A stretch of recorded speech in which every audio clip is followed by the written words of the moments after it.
5,7. Bandeirantes, fechada com você, fechada com a verdade.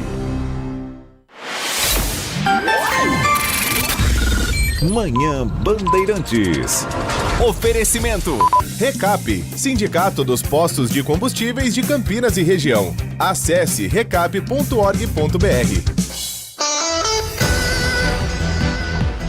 Quinto sinal marcando 10 horas da manhã, a hora certa da informação regional dentro do microfone da Bandeirantes Campinas. Uma ótima quinta, um ótimo dia para você que até agora ficou com o Jornal Gente.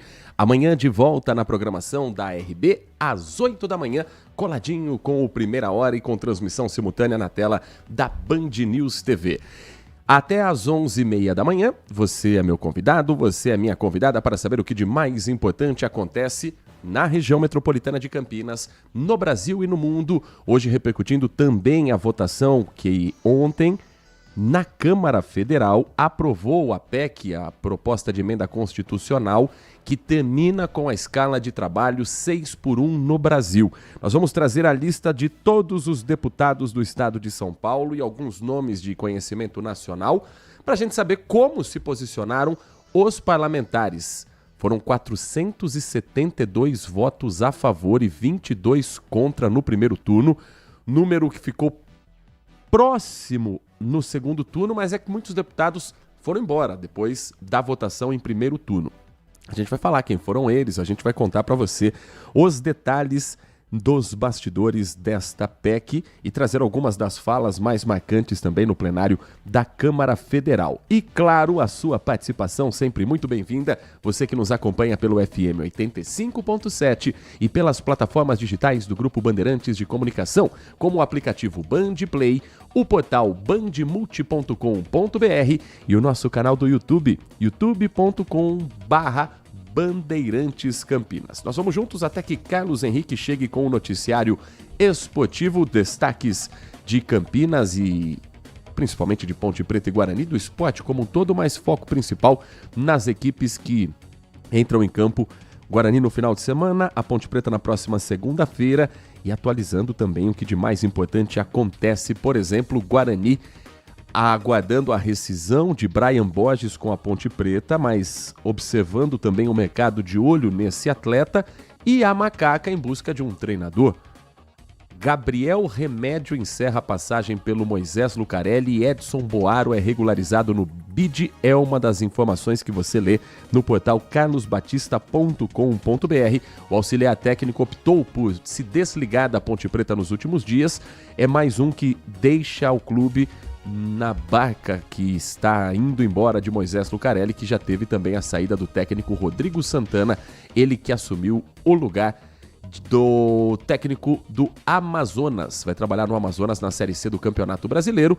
E ao meio-dia, no noticiário esportivo, dentro do Nossa Área, na edição nacional, a repercussão completa da notícia que Ricardo Capriotti trouxe agora. O Rodrigo Lasmar, médico da seleção brasileira, confirmou agora há pouco que a lesão na panturrilha de Neymar é de grau 2. Com isso, ele pode ficar até 3 semanas fora dos gramados. Os amistosos preparatórios, esquece. Isso ameaça a participação do jogador na Copa do Mundo. E agora todos de olho para saber se Carlo Ancelotti vai bancar um jogador machucado, como já aconteceu com o próprio Neymar nas últimas edições, ou se terá uma atitude como a de Zagallo na Copa de 98, que cortou o craque do time Romário em prol do elenco, de pensar na montagem de um time. Próximos capítulos, quem sabe ainda hoje. Claro que a Bandeirantes vai acompanhar tudo de perto e você não perde nada de informação. Se acontecer algo sobre esse assunto dentro do Manhã Bandeirantes, compromisso nosso também levar a informação até você. Os trabalhos técnicos são do Alan Zanelato, hoje na mesa de som e na central técnica, torcendo pela recuperação do nosso parceiro Edson Freitas, que logo estará de volta conosco aqui nos nossos estúdios, e a coordenação técnica é do Gil Kleber. Vamos dar aquele giro pelas ruas, avenidas, estradas que cortam nosso interior paulista. Nesse momento, olha, condições que não dificultam tanto a vida do motorista nas rodovias aqui do interior de São Paulo.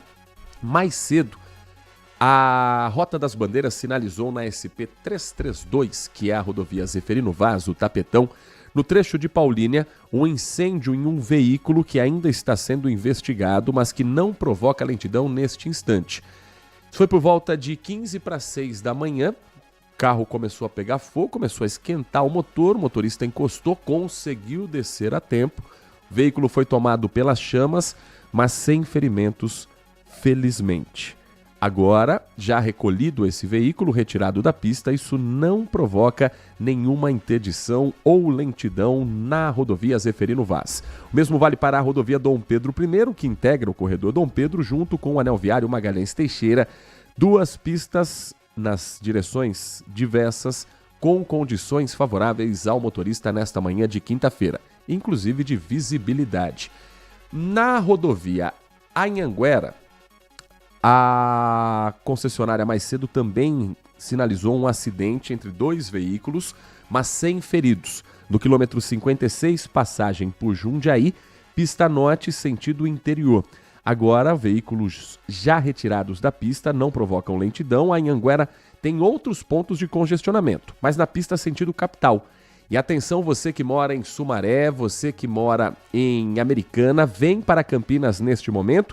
O trânsito está bem carregado do quilômetro 110 ao quilômetro 104 no trecho aqui de Campinas, por excesso de veículos. Não há acidentes, felizmente, registrados no trecho.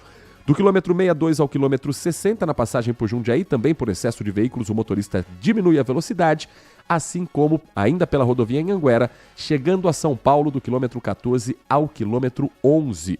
Já na pista sentido interior, da rodovia Anhanguera, não há pontos de lentidão neste momento. O motorista que optar pela rodovia dos Bandeirantes não enfrenta lentidão na chegada a Campinas, na pista sentido capital, mas o trânsito está mais carregado em São Paulo. Já no quilômetro 19, início de trecho urbano, onde o limite de velocidade reduz de 120 para 90 km por hora, vai aquele para e anda até acessar a Ponte do Piqueri, ou a região da Ponte do Piqueri, onde dá acesso à marginal do Rio Tietê para quem está chegando a São Paulo pela rodovia dos Bandeirantes. No mais, trânsito fluindo sem maiores dificuldades, sem problemas para o motorista nesta manhã. Pelo menos na sinalização da ATESP. Se você estiver nas estradas, pegou trânsito no seu caminho, conta pra gente pelo nosso WhatsApp da Bandeirantes Campinas ou então pelo nosso canal do YouTube. Você inscrito pode também mandar a sua mensagem de texto. Mesmo vale para o trânsito na cidade de Campinas. Até aqui, não há sinalização de nenhum ponto fora da curva para qualquer cena diferente do que a gente costuma ver em horário de pico. John Boy mais carregada, Francisco Glicério também sempre com trânsito pesado nesse horário comercial, mas nada que o motorista já não esteja preparado aqui em Campinas. Estou vendo se tem alguma sinalização de obras que estejam mudando o trajeto do motorista, pelo menos no portal da Prefeitura nesse momento ainda não, mas tendo atualização é nosso compromisso informar você na programação da RB. Vamos começar a girar também as informações com nossos repórteres que estão por aí espalhados por Campinas e região e também o que movimenta o noticiário policial neste momento. Você ouviu mais cedo aqui na programação da Bandeirantes que acontece agora uma operação contra a lavagem de dinheiro do PCC. E essa operação do Ministério Público junto com a Receita Federal passa pela região. Uma empresa de armazenagem de combustíveis em Paulínia é alvo nesta quinta-feira de uma operação da Receita Federal na parceria com o Ministério Público Paulista. A investigação dá conta de como o primeiro comando da capital, facção criminosa que age dentro e fora dos presídios, tem ramificação no setor de combustíveis. É a segunda fase da operação Fluxo Oculto, que tem o objetivo de revelar detalhes daquilo que já veio à tona na operação Carbono Oculto, de agosto do ano passado.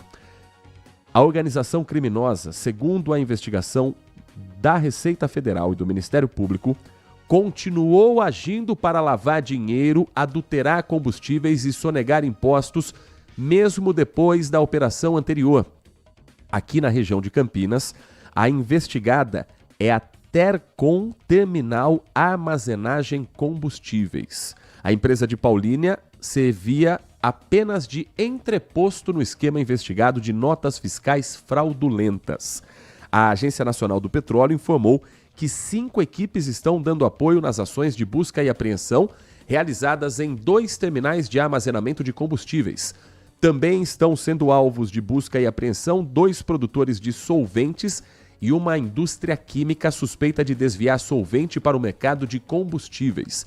Então, é batizar o combustível, batizar a gasolina, o etanol, os produtos que você usa para abastecer o seu veículo, dar mais volume para aquele posto e assim fazer a movimentação criminosa girar com o dinheiro do crime organizado. Os técnicos da Agência Nacional de Petróleo estão analisando documentos, a capacidade de produção, armazenamento das empresas envolvidas e as ações da ANP ocorrem em outros municípios do estado de São Paulo, como Itupeva, Rafar, Votorantim e Arujá. Ao todo estão sendo cumpridos 59 mandados de busca e apreensão em 5 estados diferentes. Além dos municípios que eu citei aqui de São Paulo, tem ainda equipes nas ruas no Paraná, Rio de Janeiro, Minas Gerais e Mato Grosso do Sul. Os principais alvos são empresários, operadores logísticos e laranjas, que continuaram atuando mesmo com a descoberta do esquema pela Operação Carbono Oculto. O GAECO, Grupo de Atuação Especial de Combate ao Crime Organizado, também está nessa investigação, junto com a Secretaria de Fazenda e Planejamento do Estado de São Paulo, a Procuradoria-Geral do Estado de São Paulo e as polícias Militar e Civil. O PCC aparece na investigação como beneficiário direto das movimentações financeiras, integrante do mesmo ecossistema financeiro ilegal, usuário das mesmas fintechs para lavar dinheiro. Fintech é o banco digital aberto com facilidade nos últimos anos, ocultação de recursos e a circulação de dinheiro ilegal. É esse o termo usado pelo Ministério Público, convergência criminal, na participação do PCC junto a essas pessoas ligadas a um esquema de lavagem de dinheiro. Ainda hoje, a gente volta com esse assunto na programação da Bandeirantes e cobertura completa com nossa equipe de reportagem 1h, dentro do Acontece, na tela da Band, com a apresentação da Laís Peçanha, coladinho com os donos da bola, com Carlos Batista. 10h13 e aqui na região foi preso um hacker suspeito de fazer parte de um esquema do golpe do falso advogado. Os bandidos ligam para a casa de alguém que tem um processo aberto na justiça. Essa pessoa está há um bom tempo esperando a solução do caso. E aí o advogado, pseudo-advogado, liga com todos os dados da pessoa. O senhor é fulano de tal, documento é esse, seu CPF, seu RG. O senhor tem um processo aberto contra a empresa X, não é? Ou seja, já chega com informação que dá credibilidade de que de fato se trata de um advogado. A promessa do estelionatário, do golpista, é agilizar esse processo. Mas para isso eu precisava de um calção, de um dinheiro antes que garantisse que assim que você receber o que é seu direito, você vai ficar feliz pelo resultado e eu, como advogado, devolvo esse valor do calção. Só que não tem advogado, não tem calção, o que tem é golpe. E a dúvida que ficava era como é que esses caras têm acesso a tantas informações? Um hacker de Jaguariúna era quem alimentava o esquema criminoso que funcionava na Bahia. Ele foi preso. Sabe onde? Dentro do hospital. O motivo? A esposa dele estava dando à luz. Ele estava se tornando pai quando descobriu que a casa caiu. O Kevin Veloso preparou uma reportagem sobre esse assunto e a gente conta todos os detalhes a partir de agora para você. Paulo Zeferino, de 22 anos, é apontado pela polícia como o principal braço tecnológico da quadrilha. Ele atuava como hacker do grupo criminoso que fez vítimas por todo o país. A prisão aconteceu em um hospital da cidade, onde o suspeito acompanhava o nascimento do filho. De acordo com a polícia, Paulo conseguia acessar informações sigilosas dos processos judiciais. Com esses dados em mãos, ele repassava aos demais integrantes da quadrilha que entravam em contato com as vítimas, se passando por advogados ou representantes de escritórios de advocacia. Os criminosos usavam linguagem técnica e detalhes reais dos processos para convencer as vítimas a fazerem pagamentos, alegando supostas custas processuais para a liberação de dinheiro da Justiça.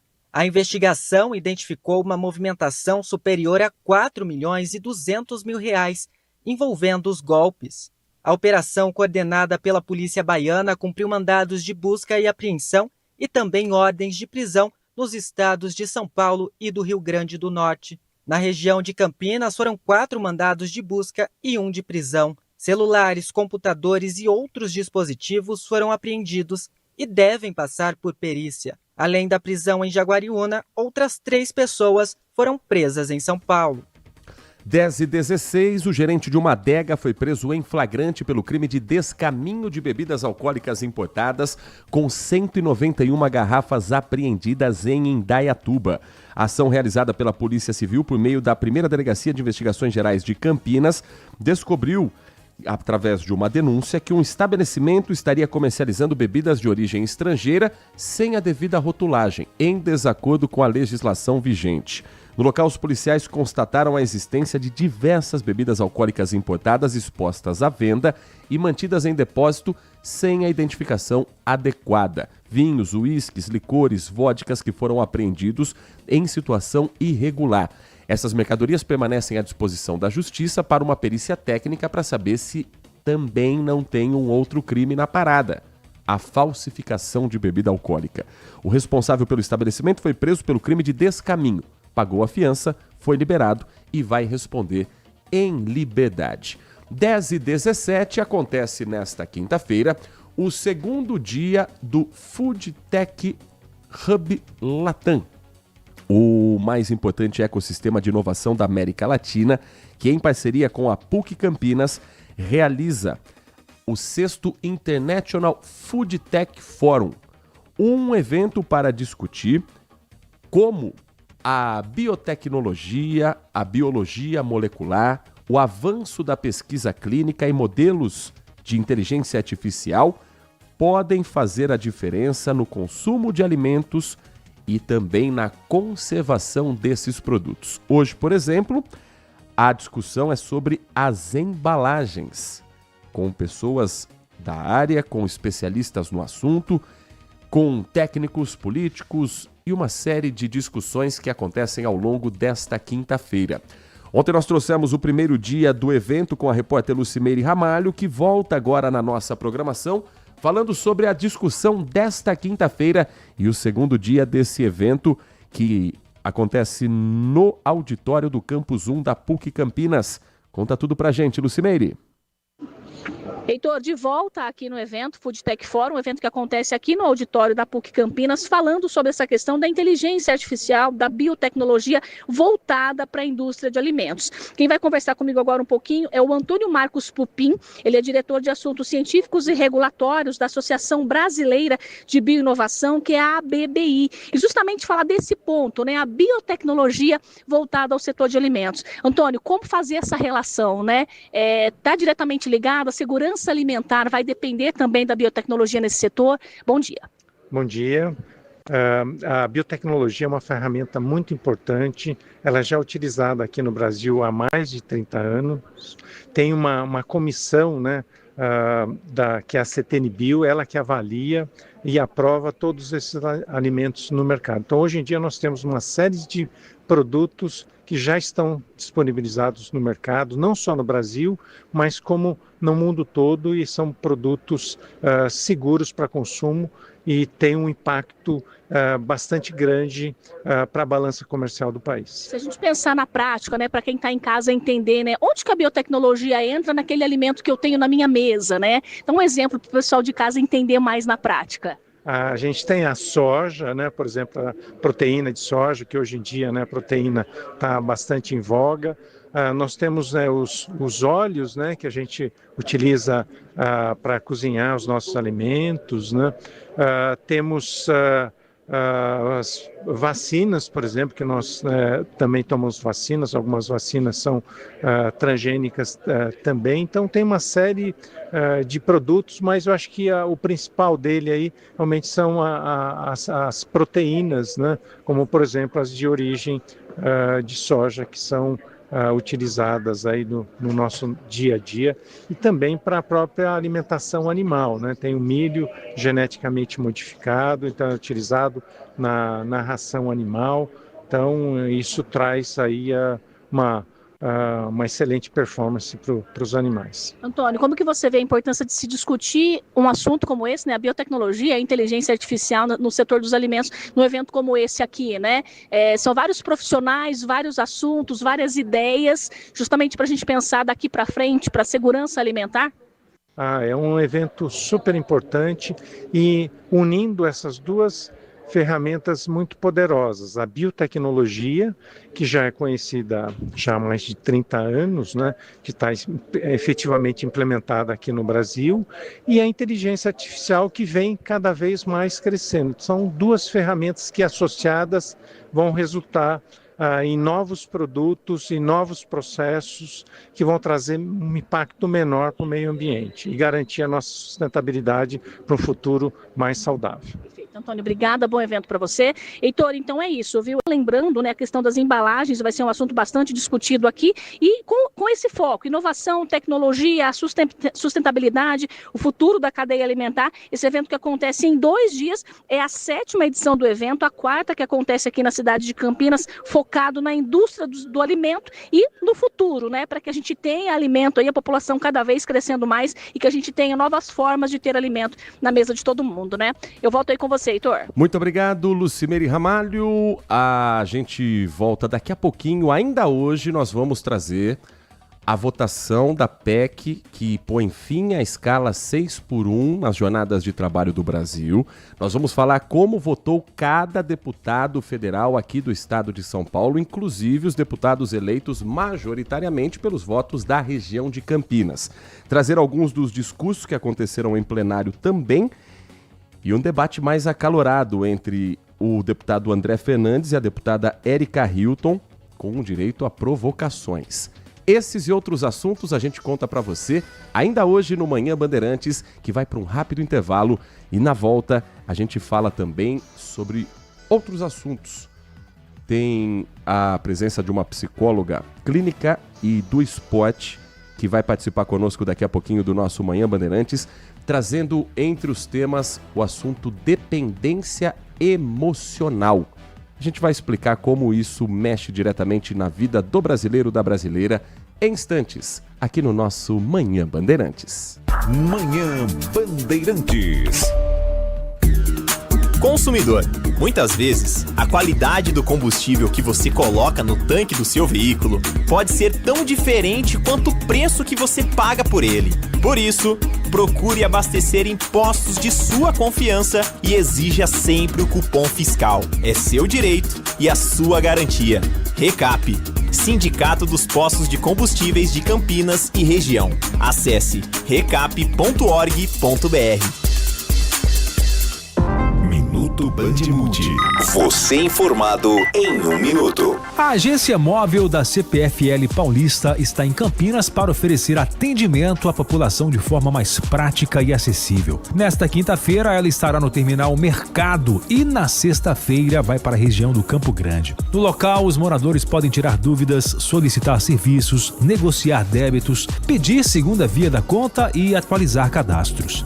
O destaque da ação será o cadastramento da tarifa social de energia elétrica, que garante descontos na conta de luz para famílias de baixa renda e foi recentemente ampliada por nova legislação federal. Cerca de 98 famílias da região de Campinas ainda possam ser incluídas no programa. Vale lembrar que o atendimento é gratuito e a orientação é que clientes levem documentos pessoais e uma conta de energia para agilizar o processo. Quer saber mais? Acesse bandmulti.com.br.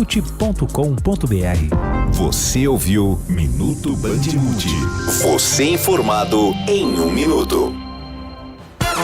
A melhor cobertura do futebol. Reportagem sempre presente. A melhor transmissão. Análise e comentários super embasados. E narrações vibrantes como esta. Vem pra bola, uma paulada. Palma. É o Futebol Bandeirantes, que você ouve no FM, também no aplicativo Bandplay e no YouTube. onde e do jeito que você quiser. Quando você sintoniza Bandeirantes. Quando ouve pela internet no seu computador. Quando seleciona Bandeirantes no aplicativo. É fato e certo. É fato e certo que você encontra informação a todo momento. Para você saber. Para analisar e formar a sua própria ideia sobre os fatos. É fato e certo.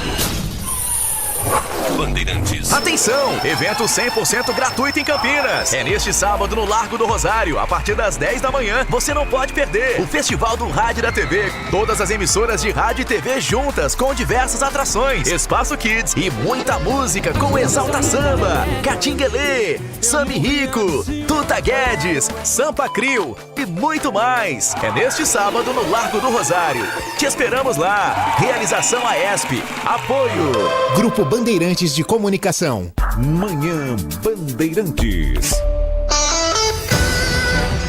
10 horas da manhã, 26 minutos, 10h26, quinta-feira gelada, hein? Ela prometeu e o frio veio mesmo, Nath Luquez. Primeiro, bom dia pra você, ótima quinta-feira. Bom dia pra você, Heitor, bom dia pra você, ouvinte, boa quinta pra nós. Os termômetros até agora não chegaram nos 20 graus aqui em Campinas. 19,4 graus foi a máxima e agora a gente tá com 19,3. Mínima registrada hoje na cidade, 14,3 graus. Ontem o termômetro chegou a 27, mas agora o vento está em quase 19 km por hora. Então mesmo que a gente esteja ali próximo aos 20, a sensação térmica é mais baixa. Tá com aquele jeitão de geladeira aberta o dia todo, porque tá ventando muito forte, a umidade relativa do ar está em 70,6%, e este apresentador que subestimou o frio e trouxe apenas este pequeno e leve paletó quer saber se vai esfriar muito mais do que a gente está sentindo hoje, Nath. Bom, esfriar é muito mais só durante a noite e a madrugada mesmo, Ok. mas sim, estamos sob a ação aí de uma frente fria, ela chegou ao estado, eu falei que chegaria hoje, chegou mesmo durante a madrugada, e é essa frente fria que está sendo a responsável por provocar uma queda ainda mais acentuada nas temperaturas. O frio ele deve continuar durante todo o final de semana, então vai ser um final de semana frio para quem se programou para fazer atividades ao ar livre. Vá com casaco, reforce o casaco porque vai fazer frio, e os ventos intensos, como o Heitor bem mencionou, é isso que reforça ainda mais essa sensação. Inclusive não há expectativas de chuvas em todo o estado, pelo menos até o finalzão de semana. No sábado, aí sim, entre a tarde e a noite, essas chuvas podem vir em pancadas de chuvas isoladas, então não vai ser em toda a região que vai chover não, em alguns lugares pode ser que chova. Além do frio durante as manhãs, as temperaturas máximas também não devem subir muito. Uma tendência do outono geralmente é que as mínimas sejam realmente um pouquinho mais baixas e durante a tarde esquente, mas estamos vivendo um outono bem diferente, provavelmente vamos viver um inverno diferente, porque temos El Niño chegando aqui na região, então um inverno mais quente, um outono mais frio, a gente está com as temperaturas tudo bem diferente. Para hoje, máxima de 22 graus, para amanhã a mínima é de 11 graus e a máxima 22 graus, eu sigo atualizando vocês até o finalzão de semana. Nath Luquez, e você que é uma profissional antenada à internet, você que é influenciadora digital, me diga uma coisa, você usa a inteligência artificial no seu dia a dia? Uso bastante, De que claro. maneira? Olha, para fazer contas, não sou muito boa. Eu uso bastante para fazer roteiros. Depois eu pego, né, e ajeito o roteiro, mas ele ajuda bastante a ter ideias quando a gente tem um bloqueio criativo, ajuda bastante. Conversa com o chat GPT, troca ideia. Não consigo fazer isso, não. Mas muita gente faz. Muita. Um estudo publicado no periódico britânico, o British Medical Journal. Tô gastando meu inglês hoje, meu amigo Thiago Prudente, que está acompanhando a gente aqui nesta manhã. Esse estudo britânico aponta que plataformas de inteligência artificial, como o ChatGPT, o Gemini, têm sido cada vez mais usadas como confidentes, funcionando como uma espécie de porto seguro emocional para muitos usuários, especialmente os jovens. Segundo a pesquisa, 1/3 dos adolescentes usa a inteligência artificial para interação social. E 1 em cada 10 relatou que as conversas com o chatbot são mais satisfatórias do que com humanos. Existe a preocupação de que esses jovens desenvolvam uma dependência emocional e passem a ver a inteligência artificial como um amigo. E no Brasil, os dados podem ser ainda mais preocupantes pela dificuldade do acesso a serviços de saúde mental e muitas vezes de números que tragam uma realidade aqui para o país. Mas eles existem. Segundo uma pesquisa realizada pela Cisco, que é líder mundial em redes de segurança, em parceria com a Organização para a Cooperação e Desenvolvimento Econômico, a OCDE, o Brasil é o segundo país que mais usa a inteligência artificial generativa. Estamos falando de 51,6% da população. A gente só está atrás da Índia, com 66,4% do uso. O levantamento ouviu mais de 14 mil pessoas de 14 países, sendo mais de 1.000 brasileiros. Agora, o que é essa dependência emocional? E de que maneira buscar um profissional, uma profissional na área é o mais indicado do que você abrir-se para a inteligência artificial? Esse é um dos assuntos que a gente vai abordar com a psicóloga Flávia Tomás, nossa convidada nesta edição do Manhã Bandeirantes, presente aqui nos nossos estúdios, psicóloga clínica, psicóloga do esporte há 18 anos e que atua no desenvolvimento emocional, saúde mental e qualidade de vida dos pacientes. Flávia, primeiramente, muito bom dia, obrigado por estar aqui conosco, é um prazer recebê-la nos nossos estúdios. Eu que agradeço, bom dia, Heitor, bom dia, Nath, bom dia, ouvinte. Dependência emocional. Primeiro, para a gente entender esse termo, o que a gente pode colocar como algo prático no dia a dia que ligue o sinal de alerta de dependência emocional? Bom, o que é dependência emocional? Basicamente, a dependência emocional tira o que há de pior da gente. É quando você norteia seus pensamentos, seus comportamentos e suas emoções em torno de outra pessoa. Você perde a própria identidade para manter qualquer outra pessoa por perto. Basicamente, a pessoa ela deixa de existir emocionalmente se ela não tem o outro validando. A dependência emocional é muito oposta ao amor. Tem muita gente que confunde amor com dependência. Eu tô amando muito. Não, você não tá. Porque amor é um sentimento que brota de dentro, é genuíno. Não depende do outro para existir. Na dependência emocional, você faz tudo para não perder aquela pessoa, por medo de abandono.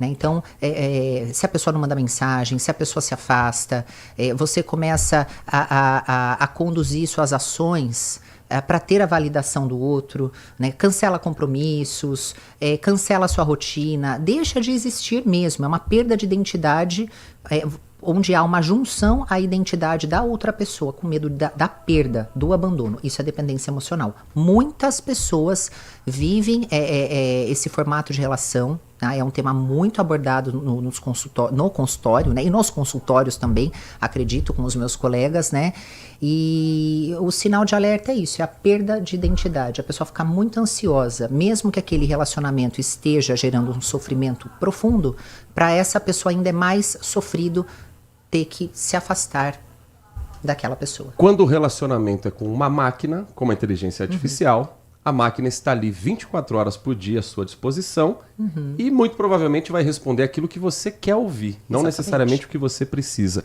É um caminho para criar dependência emocional com uma inteligência artificial? Sim, é um caminho muito... como que eu posso dizer? A gente está caminhando para uma situação muito delicada. Os jovens, eles já vêm com uma tolerância muito baixa à frustração, até por conta da forma como foram criados. Hoje os pais têm mais diálogo, têm mais lá um cenário mais aberto em casa. Se a gente for comparar os jovens dos anos 70, 80, que é meu caso, 90. O que acontece? Tendo essa baixa tolerância à frustração, eles também não vão conseguir tolerar relações reais. Porque eu tô lá diante de outra pessoa que tem um outro ponto de vista, outros valores, nem sempre vai corresponder positivamente, Já com a inteligência artificial, não, ela vai responder aquilo que eu pergunto, Conforme eu vou alimentando a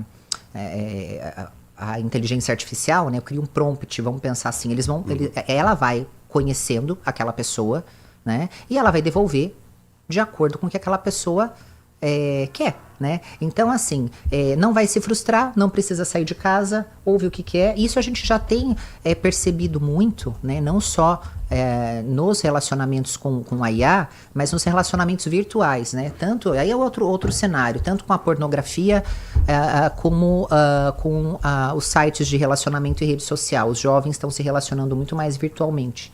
Né? Eu recebo esse público no consultório e eu percebo que muitas vezes eles não sabem nem se comportar diante de um relacionamento. Mas eu não quero assumir um namoro. Eu falo, mas um namoro não é um casamento, o namoro foi feito para terminar.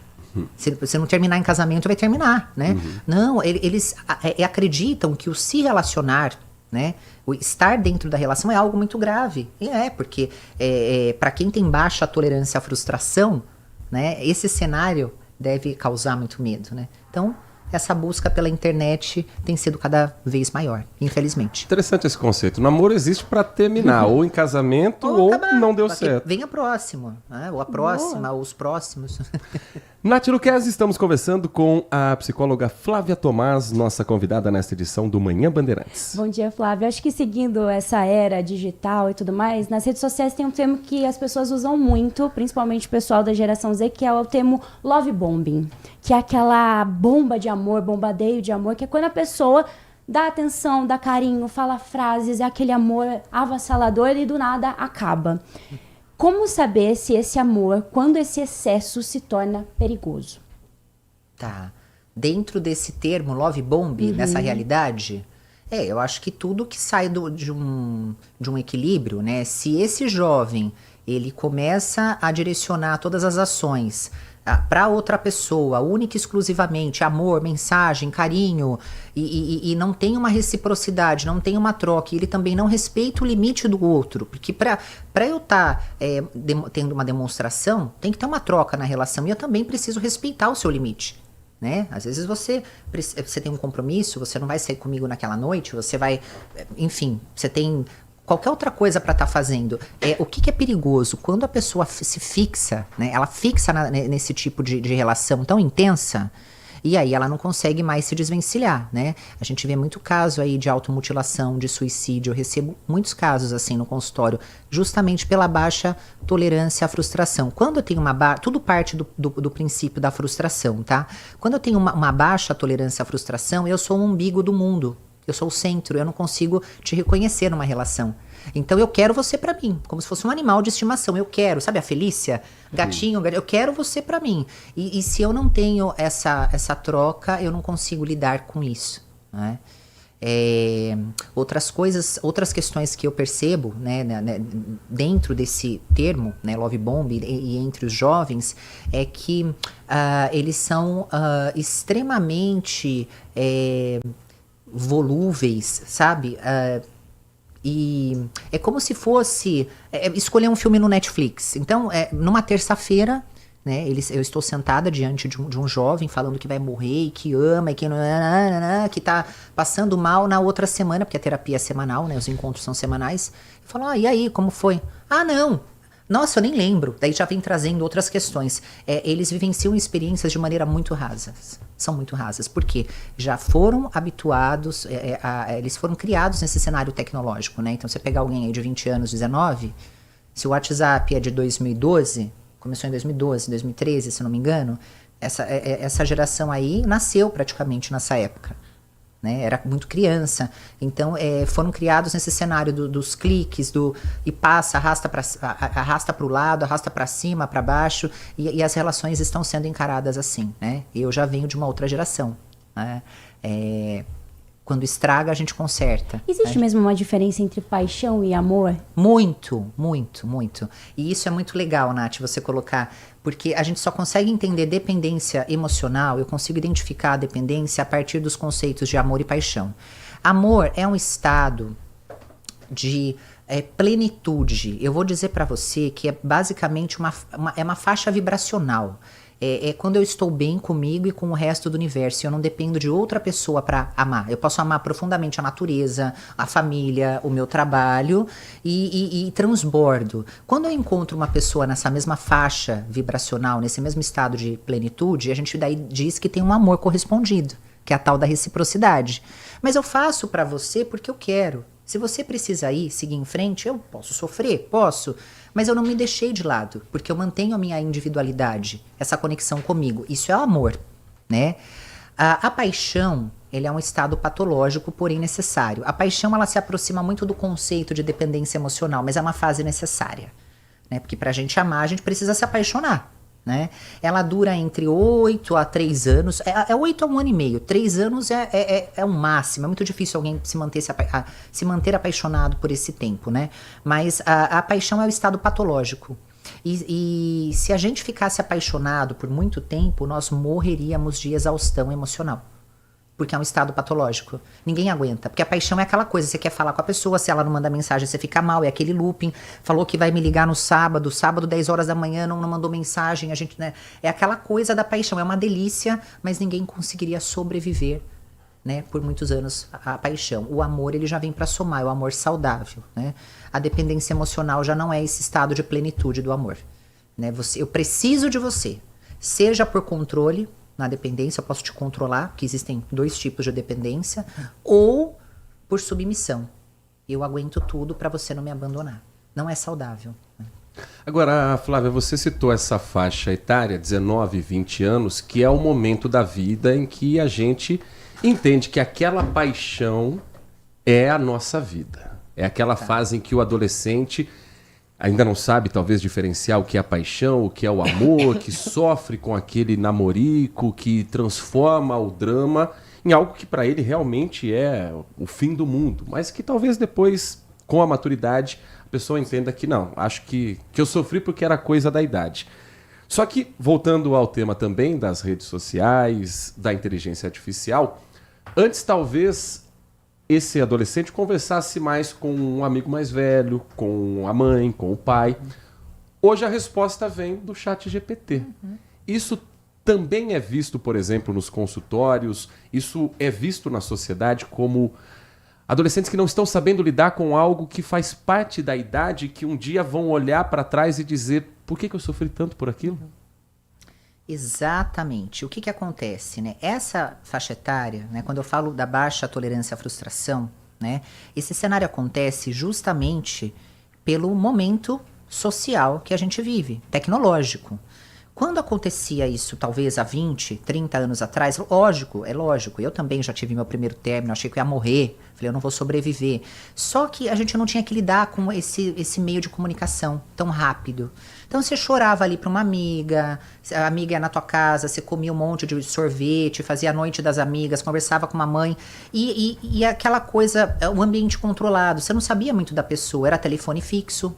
Você tinha que ligar para aquele namoradinho, que basicamente a gente não fazia, porque tinha até horário para você ligar, né? Meu pai não deixava receber ligação 9 da noite, né?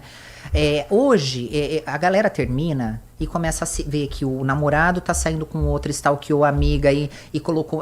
começa uma... Um like numa foto, um like vira uma numa crise. foto, e aí ele vai pro ChatGPT e vai ouvir o chat vai falar o que você quer, né? Esses dias eu mandei uma foto minha pro chat, perguntei que nota que dava, deu 9,5, fiquei feliz. Né? Dificilmente vai dar um 5, porque já tem todo um histórico meu de pesquisa lá, né? Então, eles têm realmente muita mais dificuldade, eu acho uma pena, deve ser muito difícil viver esse momento, né, da adolescência e do início da vida jovem, nessa fase que a gente está vivendo, nesse meio tecnológico, porque não tem paz. Né? Antes a ignorância, o anonimato, o desconhecido traz paz, né?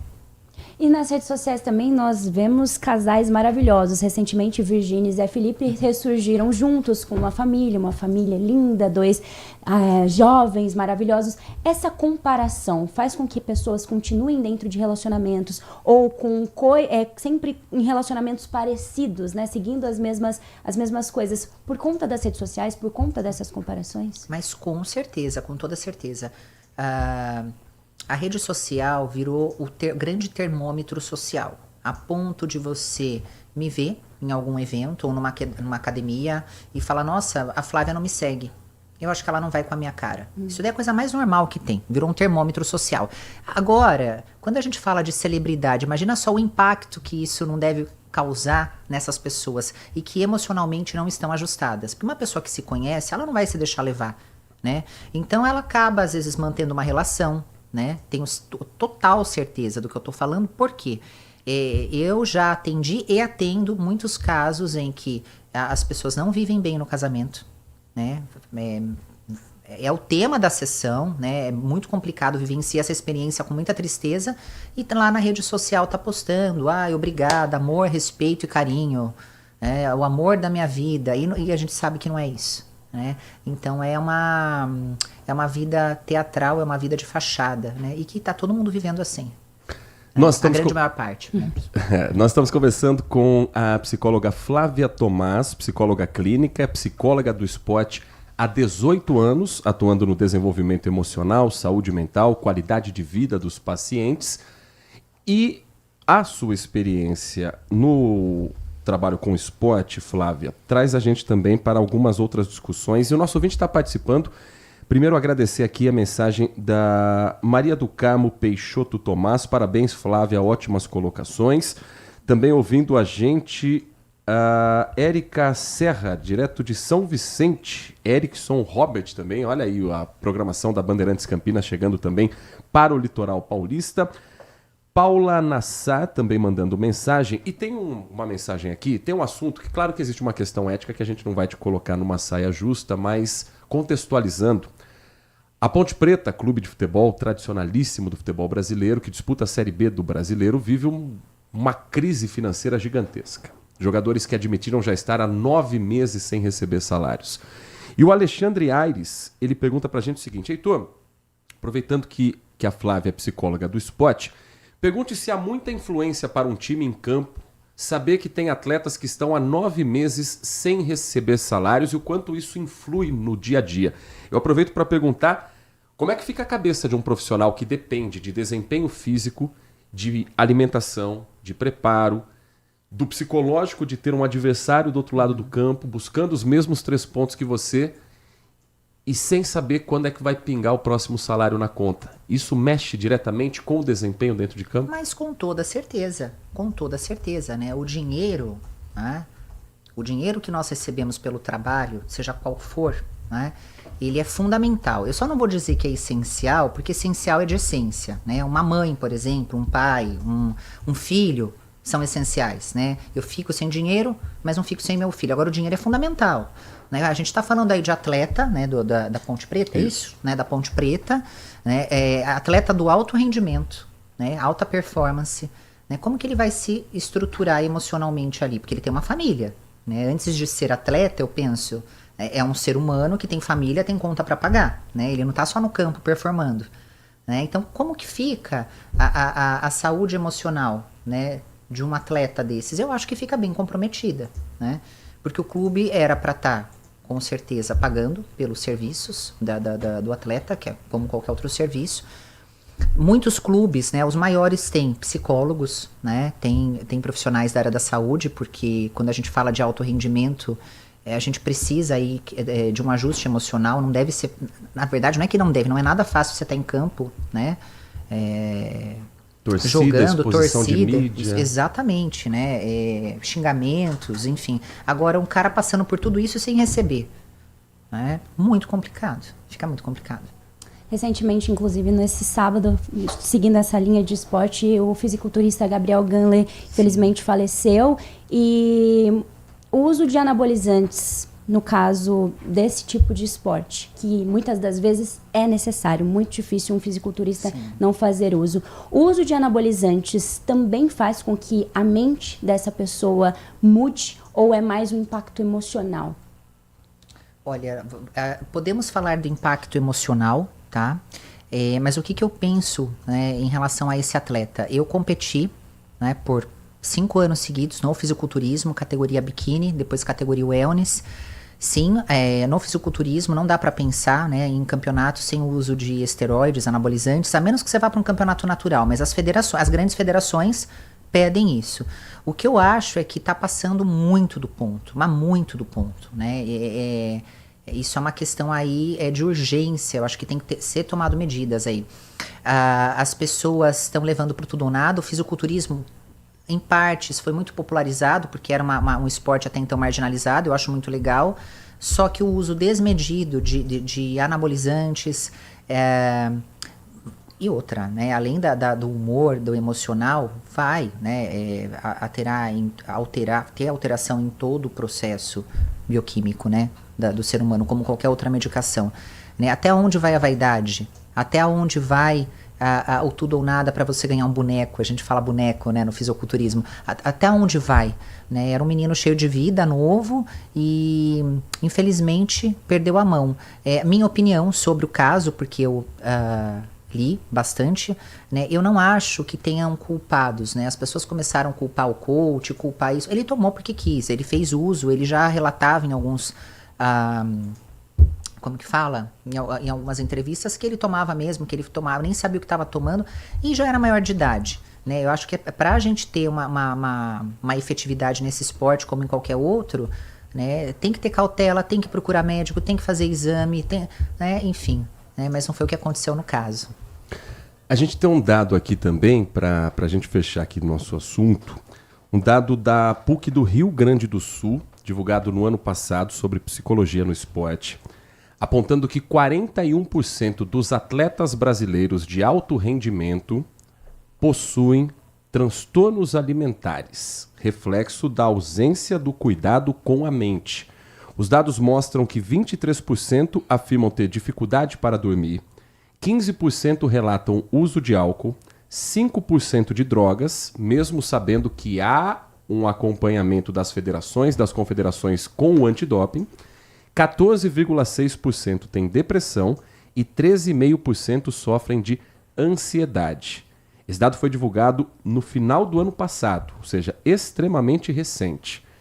Sabendo desses dados, o esporte brasileiro de alto rendimento leva a sério a saúde mental do atleta como deveria? Porque até alguns anos atrás, no futebol, por exemplo, dizer que um clube contrataria um psicólogo, uma psicóloga, era frescura. Na minha época, jogador trabalhava das 8 às 6 e depois jogava bola.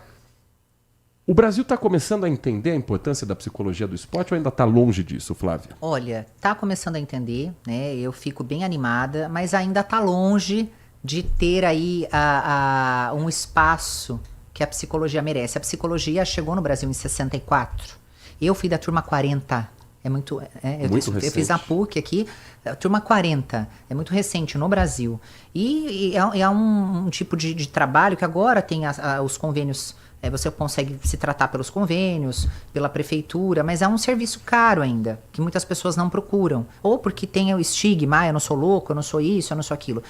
Agora, teve um movimento, né? Alguns clubes de futebol já tem um psicólogo, tem um profissional da saúde, né? Os maiores, né? Porque time pequeno não tem, acho que talvez até uma estrutura financeira ali para bancar. Quando a gente pensa em alto rendimento, tudo que é alto rendimento não é saudável. Não importa. Ah, Flávia, mas então você não é a favor do alto rendimento? Não, eu não estou dizendo. Eu sou a favor, tanto é que eu já competi no alto rendimento, mas não é saudável, porque leva o corpo ao extremo. Saúde física, saúde psicológica. Então, quando a gente pensa em jogadores, em outros atletas, se não tem um acompanhamento, vai pifar. Um fisiculturista, por exemplo, ele vai sofrer de vigorexia. Né? O que é a vigorexia? É a supervalorização do corpo, né? Como anorexia. Anorexia é quando você não come, né? Cada vez que você fica sem comer é uma vitória, né? E até você morrer, se você não buscar um tratamento. A bulimia, você vai expulsar a comida através de laxantes, através do vômito. E a vigorexia oculta o corpo. Então, quando a gente pensa em alto rendimento, a cabeça começa a bugar, porque aquela pessoa, ela quer mais, e aonde os problemas psicológicos e emocionais tendem a aparecer. Físicos também, porque o que a gente mais vê de jogador de futebol que depois de aposentado tem problemas no joelho, problemas na coluna, o desgaste é o tempo todo, né? O tempo todo, por isso que eles se aposentam cedo, né? Aquele fisiculturista, né, das antigas, né, o Ronnie Coleman, cadeira de rodas, né? O último Arnold que eu fui, ele estava lá, mas por quê? Treinamento, excesso de treinamento, não aguentou, não aguenta, o corpo não. Agradecendo também aqui mais mensagens, Rita de Cássia Peixoto, parabéns, doutora Flávia Tomás, tema muito relevante, estou adorando. Mensagem também da Paula: alto rendimento e saúde são coisas distintas. Ótima colocação, pois o alto rendimento exige do corpo situações extremas, estressa o nosso organismo e tudo reflete no mental. Uma última pergunta, Nath Luquezzi. Se existe uma pressão também, quando você é um atleta de alto rendimento, você sabe que a sua aposentadoria vem muito cedo. E por isso existe uma ansiedade também em ter um alto rendimento muito rápido, e isso pode causar danos ali, tanto antes da aposentadoria como depois? Ah, pode, com certeza. Eu acho que todo mundo que está, né, no alto rendimento, né, atletas, eu atendo atletas de várias modalidades, eu acho que tem que fazer já uma programação.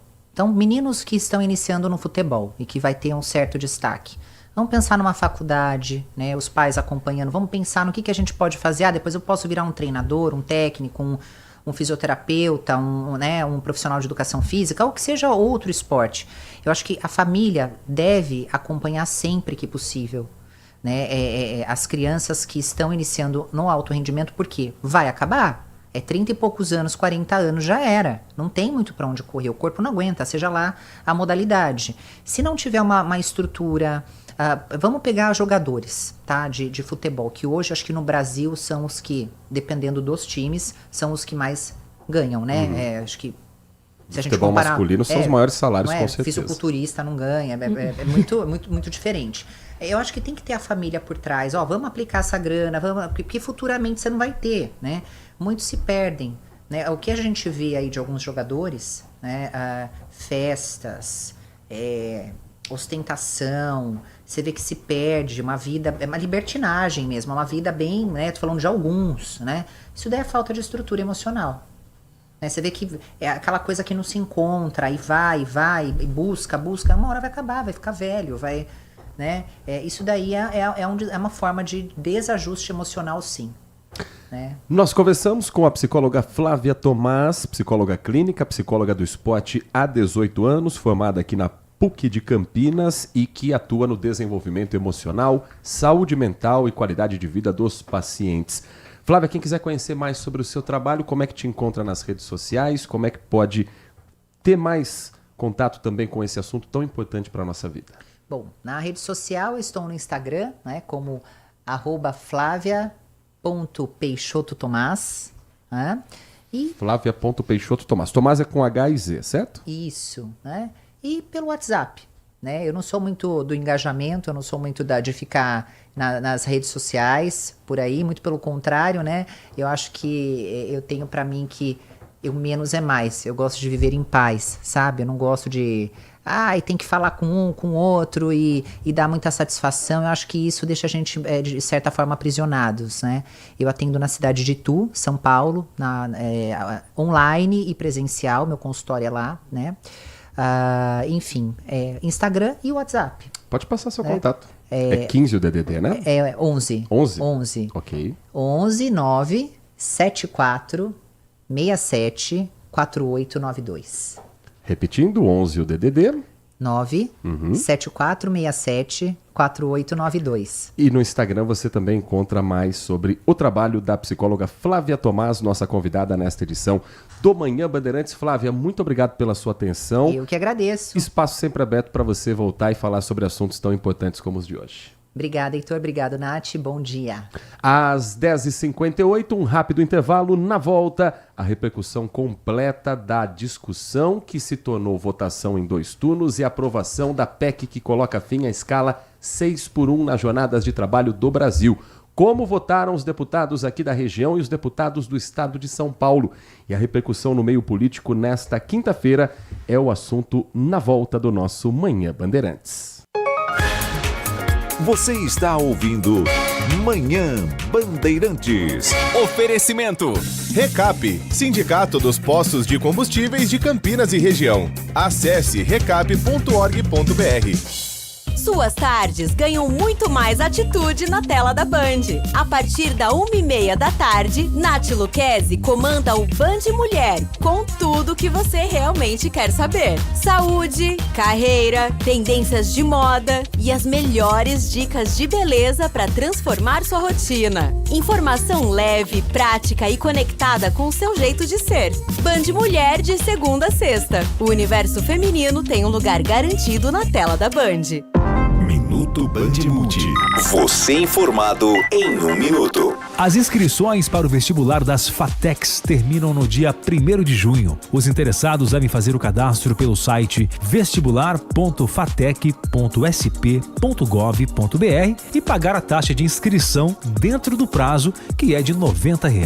O exame será aplicado no dia 28 de junho, às 13 horas. É importante ressaltar que as faculdades de tecnologia do Estado de São Paulo oferecem cursos gratuitos em diversas áreas, como gestão, tecnologia, logística e desenvolvimento de sistemas. É uma oportunidade para quem busca qualificação e entrada no mercado de trabalho. A orientação é não deixar a inscrição para a última hora para evitar problemas no sistema ou perda do prazo. Quer saber mais? Acesse bandmulte.com.br. Você ouviu Minuto Bandmulte.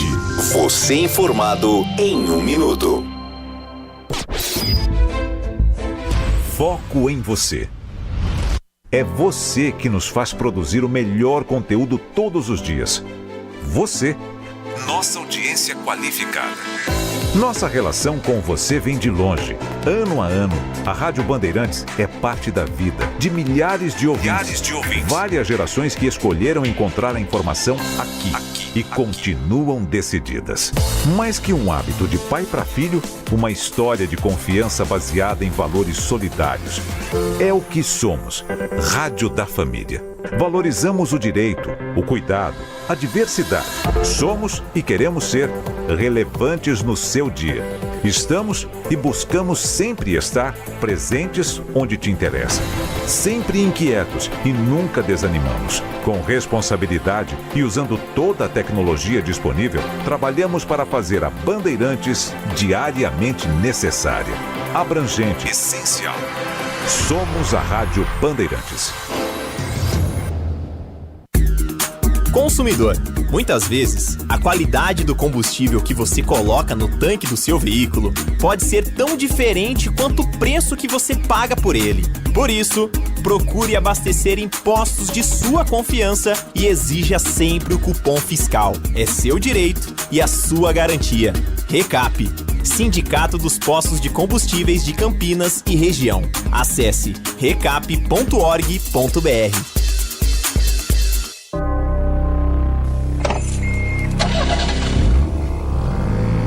Primeira marcha, 30 km por hora. Segunda, 50 km. Terceira, 80 por hora. Quarta marcha.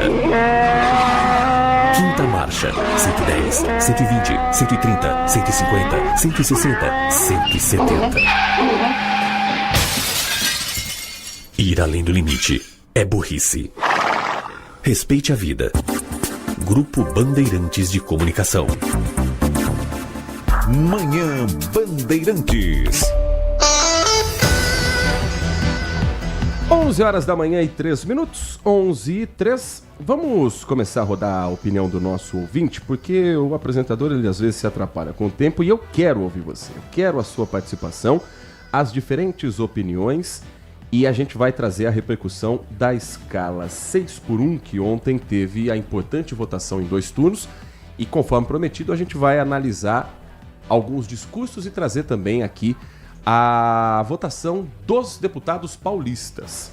Mas antes vamos começar o assunto trazendo a sua participação. 19 ao DDD 971021493. Bom dia, Heitor. Bom dia. Bom dia, Nath. Bom dia. E família Bolsonaro, hein? Sempre na maracutaia. O filme Dark Horse, Flavinho pediu pro Vorcaro 134 milhões. Eduardo Bolsonaro pedindo pro Vorcaro mandar todo o dinheiro que pudesse. Jair Renan criou um nome fantasia para pedir empréstimos. Empréstimos para não pagar. É, família Bolsonaro e suas falcatruas. Ainda tem inocente que eu não sou bolsonarista. que acredita neles. Tandy Negrão. Mensagem do Tandy Negrão, nesta manhã de quinta-feira. A mensagem que chega aqui do Gustavo, morador do bairro Bonfim. Bom dia, Manhã Bandeirantes. Muito bom dia para você, Gustavo. Trabalhando e escutando vocês para me manter atualizado. Parabéns pelo ótimo programa de sempre, que é isso. Muito obrigado pelas palavras. O Gustavo escreve o seguinte: sou CLT e contra a redução de jornada. Ele entende que isso vai acabar quebrando muitas empresas que já andam com dificuldades financeiras graças aos intermináveis e abusivos impostos que elas pagam no país. Muito obrigado pela mensagem, Gustavo, muito obrigado pela participação. Tem mensagem de áudio, a gente compartilha também com você. Bom dia, Heitor. Bom dia, Paulo. Muitas pessoas acham que a escala 6x1 ela foi definida quando da aprovação da CLT, em 1943. Aí ontem à noite, debaixo do meu edredom, né, friozinho, pus-me a filosofar, Heitor. Resolvi então ouvir a opinião de uma sumidade nas questões cléricas. Ouvir a opinião de um verdadeiro mestre canônico. Quem? Heitor Fredo. Vamos lá então, Heitor. Quando Deus criou a terra, as escrituras diz que ele descansou no 7º dia. Sim. Teria sido ele o criador da escala 6x1, grande guru canônico? Responda! Grande abraço, Paulo Neves da Vila Nova. É um bom levantamento, é uma boa questão, mas dizem que no mundo você pode mudar tudo, menos os 10 mandamentos. Escala 6x1 também pode cair, porque na Bíblia também diz que você tinha que guardar o sábado para os dias sagrados. E, historicamente, a missa foi pro domingo. Então, só não se mexe nos 10 mandamentos. Às 11h06, muito boa a participação. Eu gosto dessas mensagens com bom humor, que a gente possa também trocar diferentes ideias. E filosofando ou pensando no Manhã Bandeirantes. Muito obrigado, Paulo Neves, pela sua participação. A mensagem de texto aqui, quem nos escreve é o Adriano Vermelho. Eu tenho mesmo a impressão que a oposição, quando atua contra qualquer projeto que o governo apoia ou indica, só faz visceralmente. Nem há argumentos fortes que embasem suas teses. Como nesse caso do fim da escala 6x1. Dizem que grandes empresários os procuraram, a oposição, para lutarem contra, mas não citam as empresas. E mais, essas grandes empresas falam por si só. Nem precisariam dessas bocas pouco, entre aspas, higienizadas. As coisas não mudam quando é um projeto que olha para o bem do trabalhador pobre. Barreiras, problemas, dificuldades, ameaças e até o que o Adriano Vermelho entende como terrorismo econômico vem à baila. Deputados buscam, com suas retóricas cansativas, se destacar na tribuna, principalmente para viralizar nas redes sociais. Sim, estamos praticamente em campanha. Não nos enganemos, é uma propaganda e tanto 6x1, mas infelizmente, só assim para nós conseguirmos alguma coisa. E a economia, ele conclui, existe um termo, acomodação natural. Acreditem, tudo se encaixa com o tempo. Bom dia, amigos. Eu voltei como o menino Ney estava no departamento médico. Opa, espero que esteja melhor do que o Neymar, que esse não sai do departamento médico. Não tá bom ainda, né? E o Adriano diz, diferente do Neymar, eu estou pronto para jogo. Saudades de vocês, seus lindos, é o que escreve o Adriano Vermelho. Muito obrigado pela mensagem, muito obrigado pela participação. A gente vai daqui a pouco trazer mais das mensagens dos nossos ouvintes, mas vamos trazer os bastidores então da votação ontem do fim da escala 6x1. Com ampla maioria, a Câmara dos Deputados aprovou a proposta de emenda à Constituição que acaba com a jornada de trabalho 6x1. O texto agora segue para análise do Senado. A proposta foi aprovada em 2 turnos. No primeiro turno foram 472 votos a favor e 22 votos contra. No segundo turno, praticamente todos os deputados mantiveram os votos. 461 a favor, 19 contra. Por que essa diferença então, Heitor? Porque teve deputado que foi embora. Meteu o pé. Ou porque achou que não queria trabalhar até mais tarde, porque foi longe, hein? Ontem terminou o jogo do... Eu não vi o jogo do Corinthians ontem, confesso. Estava vendo o jogo do Fluminense. Terminou o jogo do Fluminense e ainda estava votando a PEC. Estamos falando de 11h30, meia-noite. Eu fui dormir mais de meia-noite e tinha acabado de sair o resultado. Quase metade dos deputados que votaram contra são do PL. No segundo turno, 2 não votaram, enquanto 1 trocou de voto. Antes da gente trazer a lista completa, eu quero trazer o momento em que o presidente Hugo Mota, presidente da Câmara dos Deputados, fez o seu discurso, lembrando que ele também, em outubro, vai ter que pedir voto, também vai buscar a reeleição. O Senado tem 8 anos de mandato, Câmara não. Então o presidente da Câmara também tem que ser eleito democraticamente na eleição de 2026 para se manter no cargo pelos próximos 4 anos. E o Hugo Mota, que quando a conversa começou lá no ano passado, que quem levantou foi a deputada federal Érica Hilton, não estava muito afim de entrar no assunto, não. Ontem, ele parecia até o pai da criança. Vamos ouvir esse discurso. Estamos em um dia histórico para o Brasil, para os trabalhadores brasileiros e para este parlamento. Acabamos de aprovar uma reforma constitucional para a vida das pessoas. Hoje, a Câmara dos Deputados deu o primeiro passo para escrever na nossa Carta Magna uma mudança fundamental para os trabalhadores e trabalhadoras, a maior parte do país, a maior do país desde a Constituição de 1988. Assumir esta condução com todo o equilíbrio, responsabilidade e, principalmente, compromisso com os brasileiros.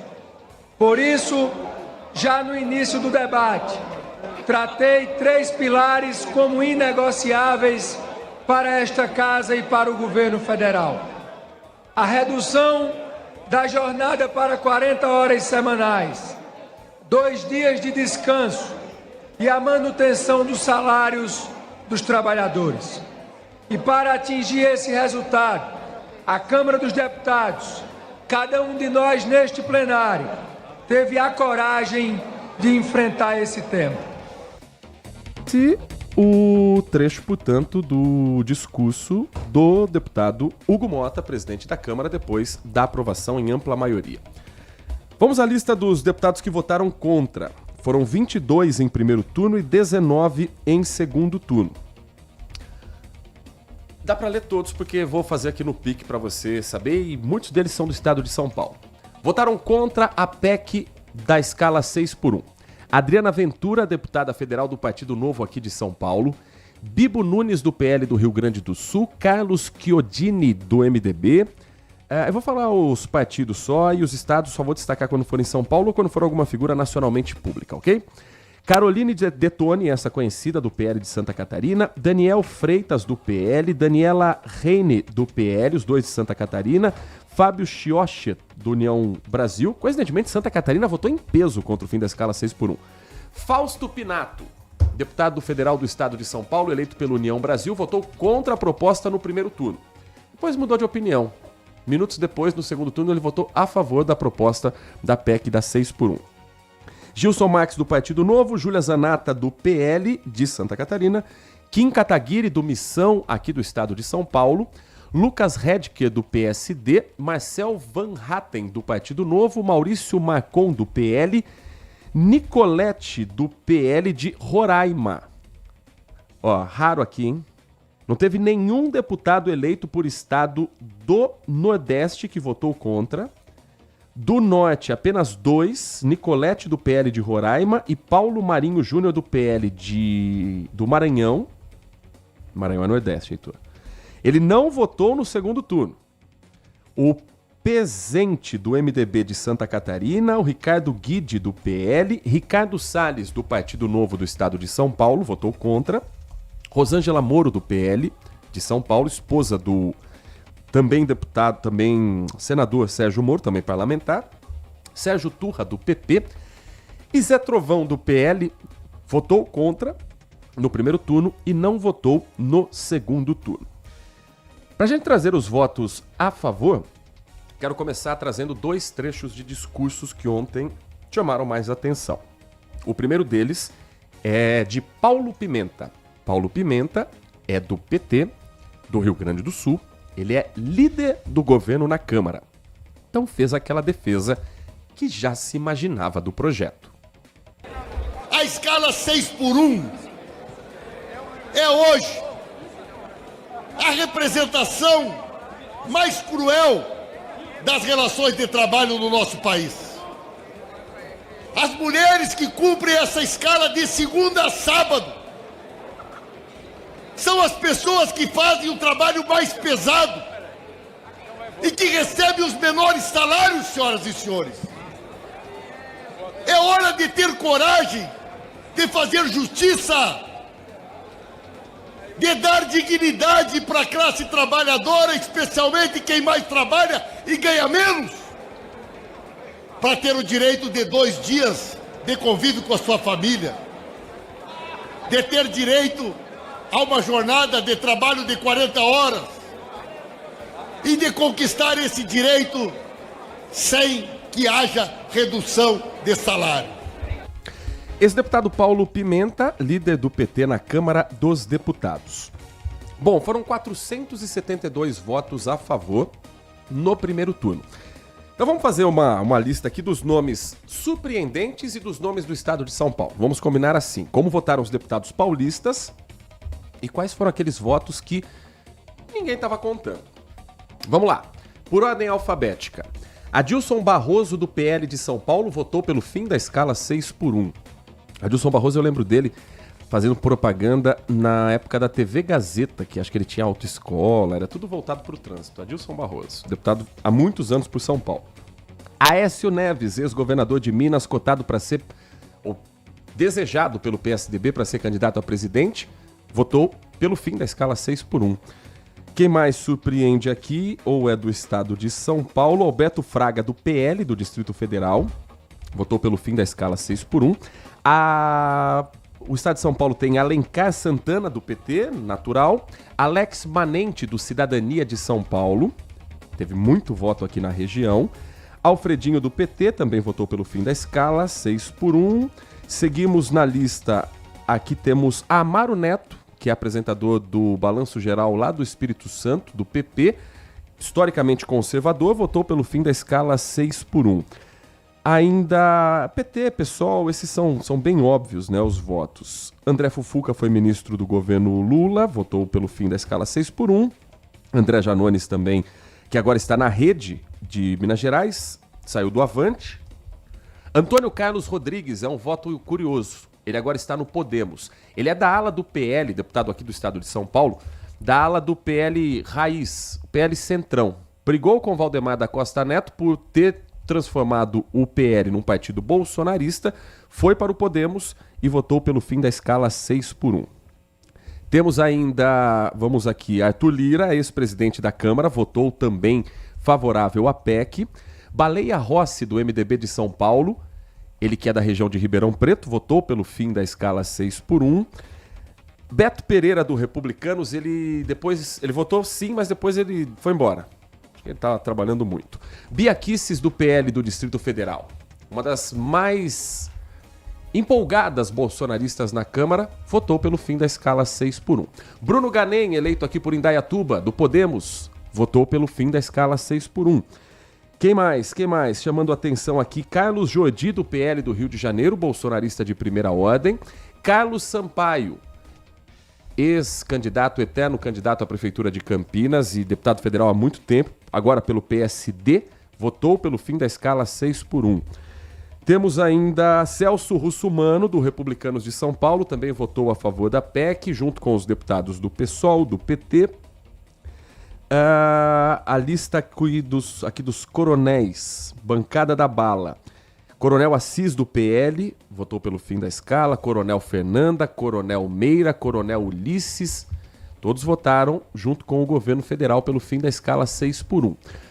Ainda temos aqui na lista, a lista é gigante, hein? Mas eu tô filtrando aqui para você, ouvinte da Bandeirantes, porque o tempo urge. Mas tem nomes aqui que são bem curiosos. Aí tem a lista dos delegados. Delegado Bruno Lima, do Podemos de São Paulo, votou pelo fim da escala 6x1, também muito votado aqui na região. Delegada Ione, do PL de Minas Gerais. Delegado Bilinski, do PL de São Paulo, também bolsonarista de primeira ordem, votou junto com o governo pelo fim da escala 6x1. Delegado Palumbo, do Podemos de São Paulo. Delegado da Cunha, do União Brasil. Delegado Palumbo, que está também direto nas emissoras de televisão, como comentarista de segurança pública. Quem mais? Aqui ainda na lista da letra D, aí tem a lista dos doutores. Doutor Flávio, do PL do Rio de Janeiro. Muita gente do PL votou pelo fim da escala 6x1.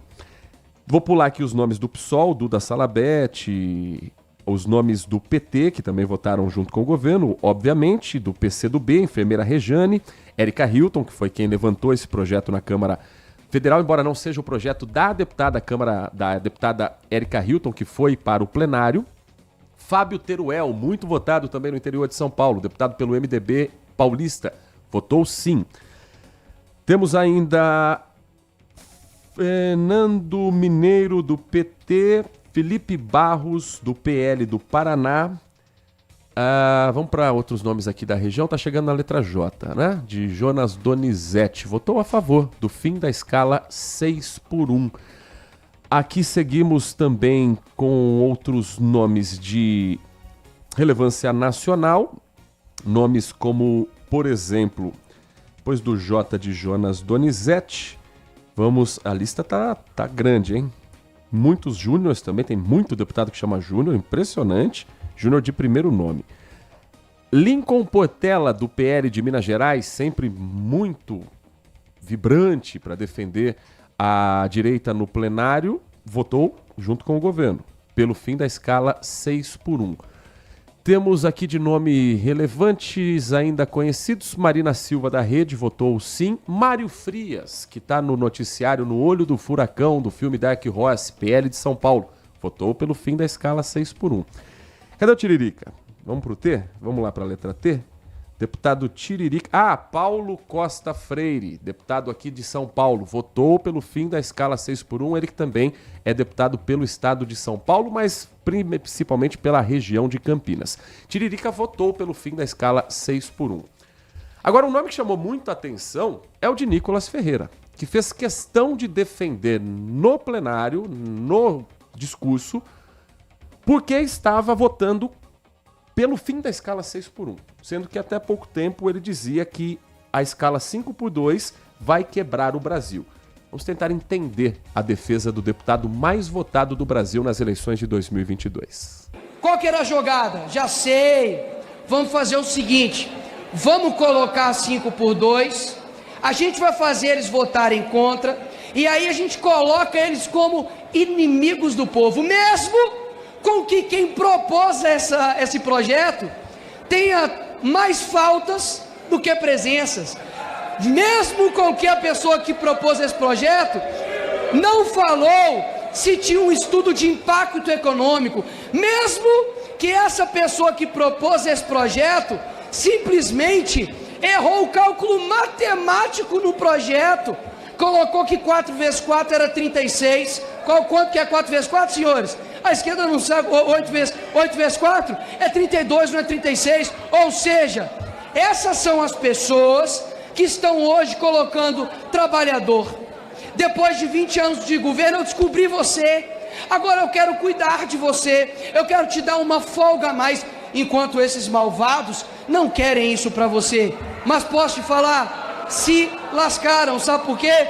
Porque votamos lá, ó. Tá votado sim. Quer jogar o jogo? Eu sei jogar o jogo também. A narrativa vai cair. Vamos falar o que agora? Que a gente votou o contrário? A gente é contra o trabalhador? Não. Mas sabe o que eu vou falar? E vou falar assim, exaustivamente. Sabe o que é? Quando tiver demissão em massa, quando aumentar o preço dos produtos, quando o empreendedor não conseguir mais e vai ter que demitir a pessoa para contratar outro, aí, meus amigos, esse dia vai ser maravilhoso. Porque vocês queriam colocar algo e fugir da consequência, mas não. Quando acontecer, eu estarei pronto, de roupa pronta para falar. Quem é o responsável por isso são vocês, que literalmente querem enganar as pessoas. E olha que interessante, queriam colocar a vigência desse projeto, sabe quando, senhores? Sabe quando? Eu queria para agora, para amanhã, 4x3, mas não. Eu queria, sabe o que? Sabe o que eles fizeram? Fizeram uma vigência de 60 dias, diminui 2 horas e depois 1 ano para poder ter o fim da escala 6x1. Horas. Por que não colocou agora, meus senhores? Sabe por quê? porque sabe que iria ter o efeito econômico, e aí sabe o que ia avacalhar? Não ia mais ter eleição de Lula. Sabe o que é isso? Um desespero para ter voto. Mas posso falar? Eu não tenho medo de dizer a verdade. Mas pelo jeito tem medo de votar com a própria convicção. Porque o deputado Nicolas Ferreira foi um dos maiores defensores de que a PEC da escala 6x1 terminando no Brasil seria um mega problema para a economia. E ontem ele admitiu que votou para ver o caos. Votou sabendo que vai gerar desemprego. Então cadê o compromisso com o povo e com a sua própria ideologia, a sua própria convicção? Eu, desde o início da discussão, quem acompanha o Manhã Bandeirantes sabe, eu sou a favor da PEC. Mas eu respeito muito mais os deputados que ontem votaram não, mesmo sabendo que a medida é impopular, o voto é impopular, mas mantiveram a convicção, do que esse monte de deputado que estava berrando e gritando que o Brasil vai quebrar e ontem se colocaram como defensores do trabalhador brasileiro. Porque a PEC está sendo tratada como eleitoreira, como uma medida política para angariar votos para o presidente da República. E o termo populista, certo? Sim, o governo, o PT, vão usar a PEC, o PSOL, vão usar a PEC como bandeira eleitoral. Isso é óbvio. Agora, o deputado que é contra o projeto e vota a favor, não é eleitoreiro? Não é populista? Ele não está fazendo algo contra a própria convicção para não se desgastar com o eleitor? Isso é populismo puro.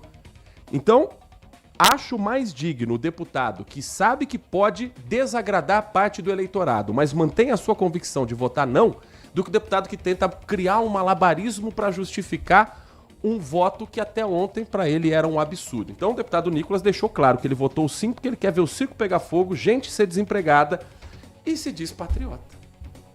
Agora, a aprovação na Câmara não é o fim do projeto. Ainda tem mais uma etapa daqui para frente, Nath Luquez. Sim, a PEC ainda depende da aprovação do Senado. Com o aval dos deputados, o texto então segue para análise dos senadores. Na casa, existe a possibilidade de uma manobra da oposição com a PEC da hora trabalhada, que prevê o pagamento por hora trabalhada e a negociação individual entre empregador e empregado. O relatório mantém transição de jornada em 14 meses e o texto prevê redução gradual da carga semanal de 44 para 40 horas, com etapas intermediárias depois da promulgação da emenda constitucional. O texto apresentado definiu um meio termo entre as 44 horas atuais e as 36 sugeridas em proposta sobre o tema no Congresso. Se aprovada, a PEC prevê direito a 2 dias de folga remunerada por semana, com uma das folgas preferencialmente aos domingos.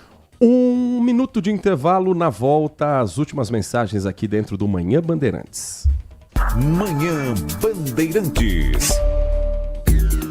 Consumidor, muitas vezes, a qualidade do combustível que você coloca no tanque do seu veículo pode ser tão diferente quanto o preço que você paga por ele. Por isso, procure abastecer em postos de sua confiança e exija sempre o cupom fiscal. É seu direito e a sua garantia. Recap, Sindicato dos Postos de Combustíveis de Campinas e Região. Acesse recap.org.br. Campeonato Brasileiro 2026 na Rádio Bandeirantes, com a equipe líder de audiência, eleita para o hall de notáveis da ACESP. Neste domingo, o Guarani vai enfrentar o Amazonas às 16 horas no Estádio Brinco de Ouro. Guarani e Amazonas, jogo da 9ª rodada do Brasileiro Série C. Acompanhe no FM 85,7 e no youtube.com/Rádio Bandeirantes Campinas. Futebol é com a Bandeirantes. Futebol é com a Bandeirantes.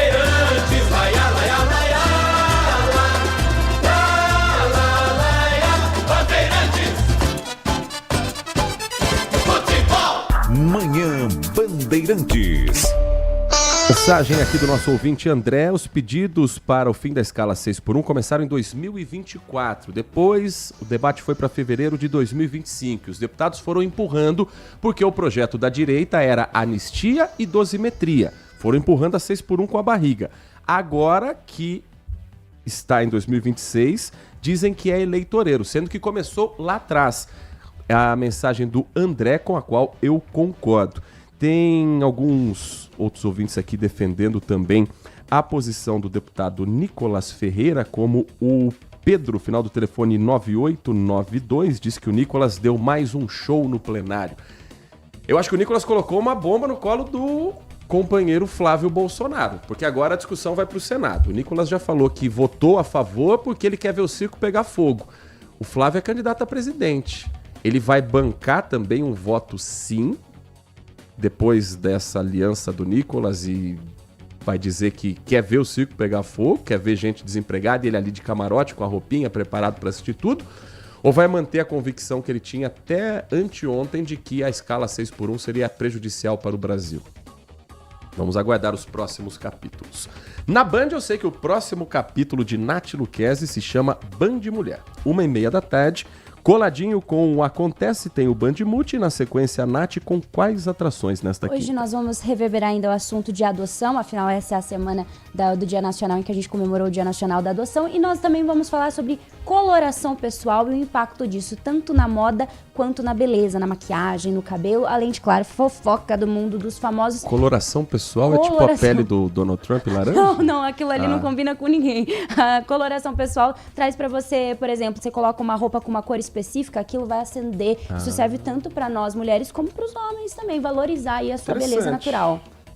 1h30? 1h30 da tarde, então eu espero você. Você ia falar mais algum assunto? Acho que eu cortei você. Mas tem fofoca também. Teremos fofoca do... Isso, bem lembrado. Fofoca do mundo dos famosos, e também vamos trazer o alerta aí dos casos de gripe, do aumento dos casos de gripe. Tudo isso muito mais 1h30 da tarde, então eu espero você. Trabalhos técnicos de Alan Zanelato na mesa de som e Central Técnica, coordenação do Gil Kleber. Vem aí Carlos Henrique com o Nossa Área. Um grande abraço pra você e continue na RB.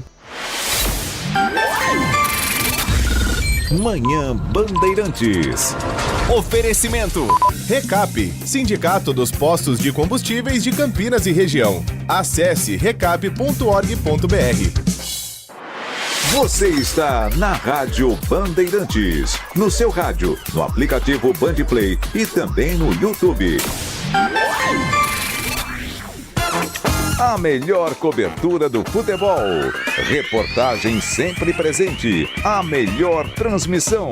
Análise e comentários super embasados. E narrações vibrantes como esta. Dominou seu goleiro, vai marcar, bateu, defesa! É o Futebol Bandeirantes, que você ouve no FM, também no aplicativo Band Play e no YouTube. Onde e do jeito que você quiser. Você está ouvindo Bandeirantes Campinas, ZYO 260, FM faixa estendida 85,7. Bandeirantes, fechada com você, fechada com a verdade. Você invadiu a melhor parte do campo.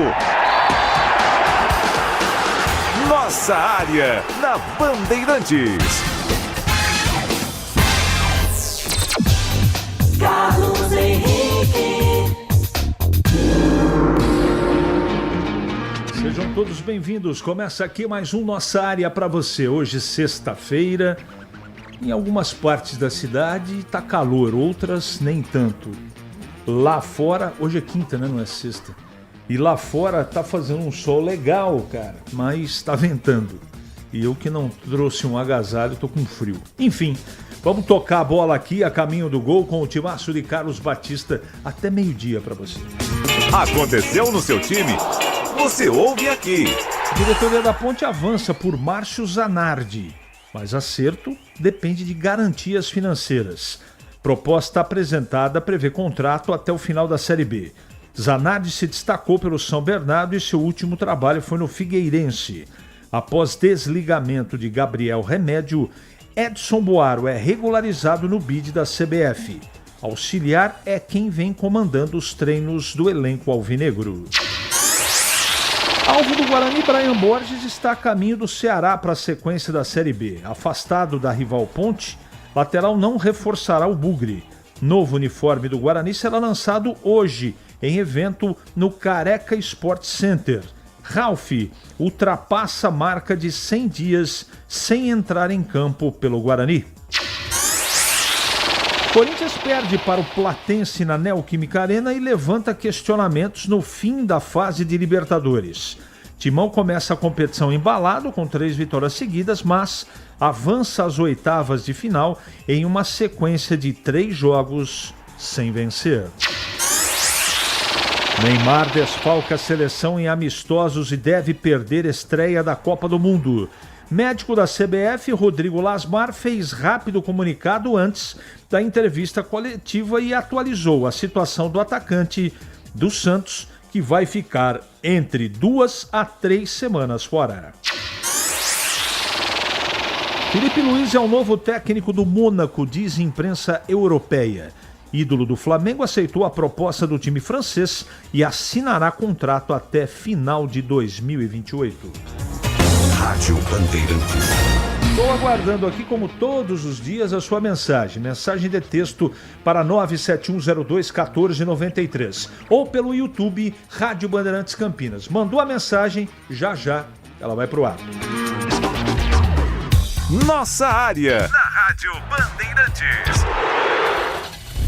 Rocha Autopeças, é confiança em primeiro lugar. Não espere o problema aparecer para cuidar do seu carro. A manutenção preventiva é essencial para evitar danos maiores e ajudar na segurança de quem está com você em cada trajeto. Na Rocha Autopeças você encontra uma linha completa de peças mecânicas para veículos nacionais e importados, com opções originais e de reposição. Acesse rochaautopeças.com.br e encontre a loja mais próxima. Rocha Autopeças, há 33 anos, oferecendo o melhor para você. Em Dia com a Bola, na Rádio Bandeirantes.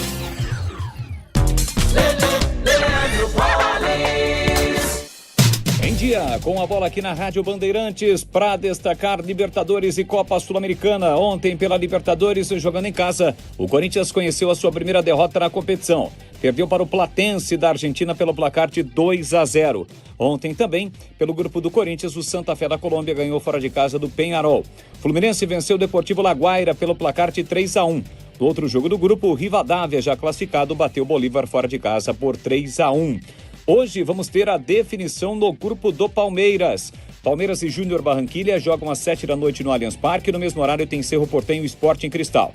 E às 9h30 da noite tem a definição do grupo do Cruzeiro. O Cruzeiro recebe o Barcelona do Equador, enquanto o Boca Juniors pega a Universidade Católica do Chile. Com os resultados de ontem, o Independente Rivadavia já estava classificado, garantiu a primeira colocação, 16 pontos. O Fluminense se classificou em segundo, o Bolívar vai para os playoffs da Copa Sul-Americana. O Corinthians termina com 11 pontos na primeira colocação. Quem garantiu o segundo lugar é o Platense da Argentina. O Santa Fé vai para os playoffs da Sul-Americana.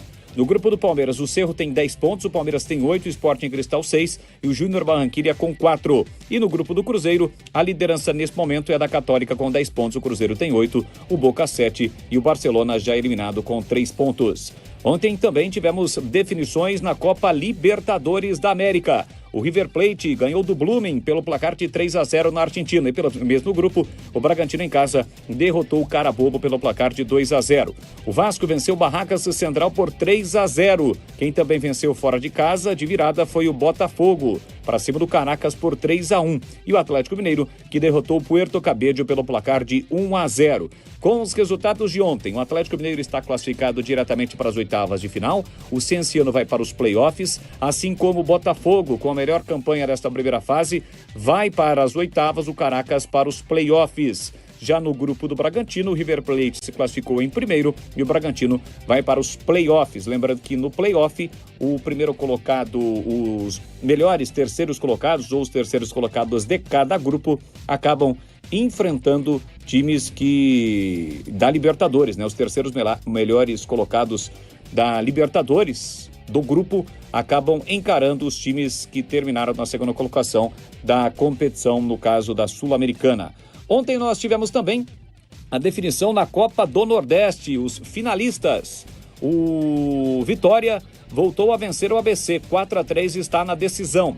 Na outra vaga, na outra semifinal, o Fortaleza derrotou o Sport pelo placar de 2-1 e também está na decisão. Então vamos ter a decisão da Copa do Nordeste, Fortaleza e Vitória. Ontem, pela Copa Centro-Oeste, o Anápolis acabou encarando o Rio Branco no Espírito Santo. O Anápolis, que havia vencido o jogo de ida pelo placar de 3-0, perdeu por 2-1. Mesmo assim, ficou com o título da competição, portanto, o Anápolis campeão da Copa Centro-Oeste. E hoje vamos conhecer o campeão da Copa Norte, no duelo às 9 da noite no horário de Brasília, entre Nacional do Amazonas e Paysandu. Primeiro jogo, o Papão venceu pelo placar de 1-0. Campeonato Brasileiro 2026 na Rádio Bandeirantes, com a equipe líder de audiência, eleita para o hall de notáveis da ACESP. Neste domingo, o Guarani vai enfrentar o Amazonas às 16 horas no Estádio Brinco de Ouro. Guarani e Amazonas, jogo da 9ª rodada do Brasileiro Série C. Acompanhe no FM 85,7 e no youtube.com/Rádio Bandeirantes Campinas. Futebol é com a Bandeirantes. Futebol é com a Bandeirantes. Laia, laia, laia, laia, Bandeirantes. Futebol. Você ouve Nossa Área na Rádio Bandeirantes.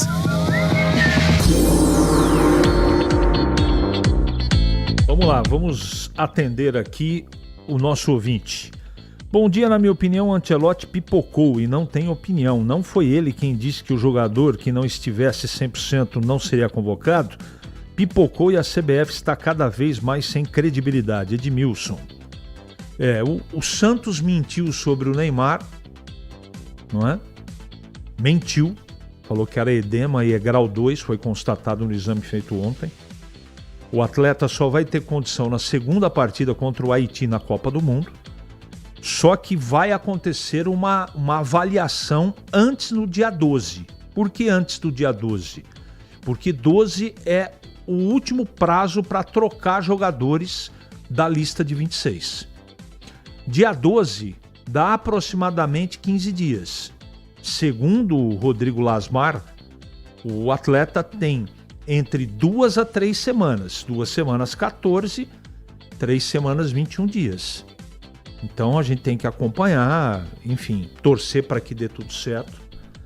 Mas eu concordo 100% com você, Edmilson. 100%. Nada contra o jogador, tomara que ele faça uma grande Copa, mas eu não acredito que isso vá acontecer porque o meu conceito até agora não mudou. O Neymar é um ex-jogador em atividade. Não dá para acreditar grande parte da imprensa brasileira comemorando a lesão do Neymar. Infelizmente, ideologia política à frente do futebol. Fernando VPA. Não é o meu caso. Não é o meu caso. Eu nunca falei de política aqui e não tem nada a ver uma coisa com outra para mim. Não sei de quem você está se referindo. Eu não me enquadro nisso que você está falando. Não tem nada de ideologia.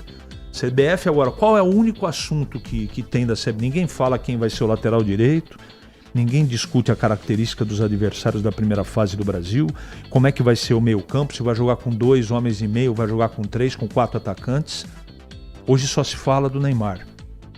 Então, é um peso desnecessário, porque eu, por exemplo, posso mudar de opinião, mas eu não acredito que ele acrescente. E tem esse problema todo, sabe? Todo mundo fica mobilizado, achando que vai dar. O Neymar é um jogador imaginário. Ele tem capacidade, é o melhor jogador em atividade no país em questão técnica, só que ele não consegue jogar. E é isso. Eu fico sempre com a frase do Zico. O Zico, aí para quem quiser assistir, afirmou: eu não deveria ter disputado a Copa de 86 porque eu não tinha condição física. Eu não ajudei em nada, aliás, eu atrapalhei. O Zico falou. Eu não estou comparando o jogador com outro, eu estou dizendo que certo ou errado, o Luiz Felipe Scolari não levou o Romário para 2002, foi campeão do mundo, porque ele tinha um problema. Então a análise não pode ser só técnica, precisa ser o conjunto da obra, não é? Se o atleta não consegue jogar em alto nível, como é que vai fazer para levar? Vai fazer o que lá na Copa? Passear? Então é assim, mas quem pensa diferente ao respeito, está tudo certo. Não estou preocupado quem vai ser o novo técnico da Ponte, e sim quando vou completar meu álbum da Copa do Mundo. Rogério de Davi Hortolândia, ou de Hortolândia. Um abraço. E o zagueiro craque colombiano do Eberlin, Alexandre, tá lá na Ponte. Com o Transferban é possível a Ponte registrar o novo técnico? Roberto, um abraço para você. Eu dei uma informação aqui ontem, eu estava equivocado. Não é? O Transferban ele é encaixado na documentação e inscrição de jogadores. Técnico pode inscrever, tá bom? Mesmo com Transferban. CH, é sério isso? A Ponte está negociando com um treinador que caiu com o Figueirense no fortíssimo campeonato catarinense? Enquanto isso, o excelente Felipe Conceição não tem seu nome sequer cogitável. Lamentável. São as escolhas, né? São as escolhas. E não percam mais tempo em entrevistar alguém da Ponte. Ninguém acredita. Tem uma outra colocação aqui antes do Bruno. Meu amigo, não tenho assistido mais programa porque ouvir sobre a Ponte Preta me faz mal pra gente. Vocês e nem a gente mais aguenta. A gente não aguenta mais mesmo. Vocês fazem um trabalho muito sério e independente. Aí tem torcedor que desrespeitam vocês. Como se vocês fossem os culpados da incompetência da Ponte. Isso faz parte. Crítica, concordar com o que a gente fala ou não, isso é do jogo. O que não pode é partir para o lado pessoal. Partiu para o lado pessoal, aí o departamento jurídico da Band toma providência. E toma mesmo. Mas concordar, discordar, né, isso faz parte. Faz parte. Tá? Tem muita gente que acha que a gente tem obrigação de resolver o problema da Ponte. Na verdade, nós não temos. Nós temos obrigação de noticiar corretamente aqui. Se engana o torcedor e outros que acreditam neste príncipe Ney. Lebrão. Você acertou. O fanfarrão Neymar conseguiu o que queria. Ronaldo do Chapadão. É duro, né, cara? Eu queria que a seleção tivesse ele jogando com a camisa 10 e sendo o melhor jogador da Copa, mas faz 3 anos que essa conversa, sabe? Espera. Ele consegue jogar no Santos porque lá ele faz o que quer, né? O departamento médico do Santos mentiu para a CBF. Isso é muito grave, gente. Nós estamos falando de Copa do Mundo, não estamos falando do torneio do vai quem quer contra o arranca-toco. Sabe, é muita coisa, cara. Muita. Mas vamos em frente. Parece que eu sou contra o jogador, não é isso. Eu sou contra levar um jogador machucado. É isso, sem condição. Para cima deles, Aldeir do Campo Belo. Você aceita ser técnico da Ponte? De jeito nenhum. Você quer meu mal? Não é a Ponte. Se convidar para ser técnico do Paulista, eu também não aceito. Pelo amor de Deus, deixa eu quieto aqui. Tem nem competência para isso. Os jogadores da seleção são sem personalidade, precisam do Neymar para se esconder. Não, isso também é verdade. Também é verdade. Né? Eu fico perplexo com certas exigências de torcedor. Técnico A, B e C. Como isso se não há dinheiro? Faça meu favor, Renato Gracia. Não dá para fazer milagre, não. Seu CH, as organizadas da Ponte acabaram? Por menos faziam barulho. O que será que houve? Nenhum treinador vai aceitar trabalhar sem receber. Carlos do Jardim do Lago. Fiz uma pergunta à psicóloga do esporte. Estava no Manhã do Bandeirantes que o Heitor apresenta e ela deu uma excelente resposta. Poderia colocar no programa da tarde sobre a Ponte. Alexandre Aires Tande Negrão. Tá bom, vou sugerir aqui, tá bom? 11h48 agora. É matador dentro da área. Nossa área, na Rádio Bandeirantes. É hora da Ponte na Band. Pedro Piscinato. Fala CH, a diretoria da Ponte Preta segue de olho no mercado, segue trabalhando para tentar encontrar o mais rápido possível um novo treinador para a Ponte Preta. Desde a última segunda-feira da saída do técnico Rodrigo Santana, o departamento de futebol, a diretoria da Macaca vem fazendo diversas reuniões para tentar achar esse treinador que aceite vir comandar a Ponte Preta para a sequência da temporada, para a sequência do Campeonato Brasileiro da Série B. E no final da tarde de ontem, início da noite, o nome de Márcio Zanardi ganhou força nos corredores do estádio Moisés Lucarelli. Márcio Zanardi, que ganhou o reconhecimento dirigindo o São Bernardo nas temporadas de 2021, 2022 e 2023, fez um bom trabalho no comando do Bernot, porém os últimos trabalhos do Márcio Zanardi não têm sido bons. O último, inclusive, pelo Figueirense, no início desta temporada de 2026, foi uma campanha muito ruim no Campeonato Catarinense. A equipe do Figueira foi rebaixada sem vencer nenhum jogo e após esse descenso, o Márcio Zanardi acabou sendo rebaixado com a equipe do Figueirense. Mesmo assim, as negociações com esse treinador não têm sido fáceis para a Ponte Preta. O Márcio Zanardi pediu à diretoria uma garantia de pelo menos um mês de salário e também que seja quitado pelo menos boa parte dos salários atrasados dos atletas antes de aceitar essa proposta e iniciar o trabalho, e isso, é claro, é o maior entrave neste momento, até porque a gente sabe das dificuldades financeiras que a Ponte Preta vem sofrendo desde o ano passado, e é claro que isso vem atrapalhando e refletindo na busca por esse novo treinador. Enquanto isso, o elenco da Ponte Preta segue sendo treinado e dirigido pelo auxiliar técnico Edson Boaro, uma vez que após a saída do Rodrigo Santana, o Gabriel Remédio também pediu desligamento do clube, não é mais auxiliar fixo, ele que havia sido contratado como auxiliar fixo da casa, também pediu para deixar o clube em virtude dos salários atrasados. Então, neste momento, o Edson Boaro, o Edson Abobrão, é quem tem comandado os treinos da Ponte Preta, CH. Beleza, Pedro. E agora comentando a Ponte, chegando o Valdemir Gomes. Tudo bem, Tigrão? Bom dia. Bom dia, CH. Um abraço a você, um abraço aos amigos do Nossa Área. Bom, o Márcio Zanardi eu acho um bom nome. É um treinador jovem, já trabalhou inclusive em Campinas, já trabalhou na base do Guarani e já dirigiu o time sub-20 do Guarani, por exemplo, aí em uma Taça São Paulo alguns anos atrás. Eu acho um bom nome, um treinador com bons conceitos a respeito de futebol, mas pelo nosso noticiário aí, pelas informações passadas pelo Pedrinho, depende esse acerto de garantias financeiras.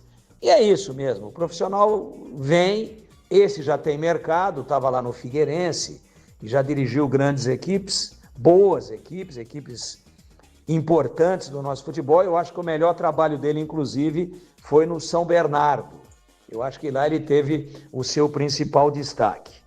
Então esse não é aquele perfil que a gente falava ontem, de alguém que quer revitalizar a carreira ou de alguém que quer praticamente iniciar a carreira numa grande vitrine.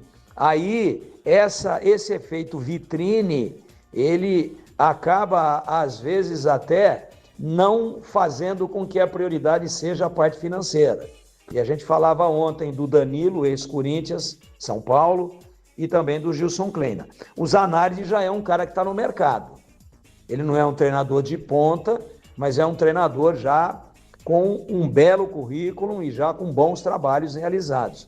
Então é natural, dentro da turbulência administrativa e financeira que momentaneamente vive a Ponte, que ele deve ter interesse também porque sabe que isso vai representar para ele um crescimento de carreira, vai enriquecer o seu currículo que já é bom, mas ele tem que receber.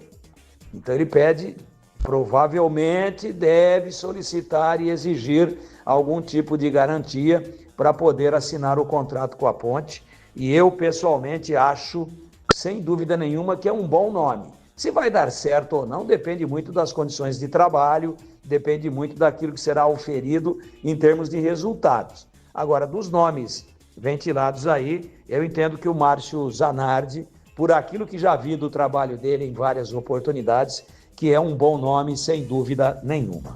Para não ter agarra na área. Nossa Área, na Rádio Bandeirantes. É hora do Clube da Band. Breno Beretta. Oi, CH, chegou o dia do lançamento da nova camisa do Guarani, camisa da Reebok. Vai ser hoje a partir das 19 horas, mas desde 5 da tarde estaremos ao vivo, direto do Careca Sport Center, apresentando o programa Esporte em Debate de lá, falando a respeito de vários assuntos, mas principalmente do lançamento do novo manto do Guarani. Bom, CH, falando agora a respeito do time, está treinando no Brinco de Ouro. Foi um treinamento fechado, eu não pude acompanhar nem o aquecimento. Aliás, vem acontecendo isso nas últimas 3 semanas. Algo desnecessário, né? Até porque até a seleção brasileira, os repórteres, jornalistas podem acompanhar o aquecimento, mas no Guarani não tem acontecido assim, apenas a entrevista coletiva. Bom, mas já eu vou ficar sabendo o time que vai jogar domingo diante do Amazonas. Falando a respeito do time, né, voltam à disposição o Ian e o Inayan, que cumpriram suspensão, laterais pelo lado direito.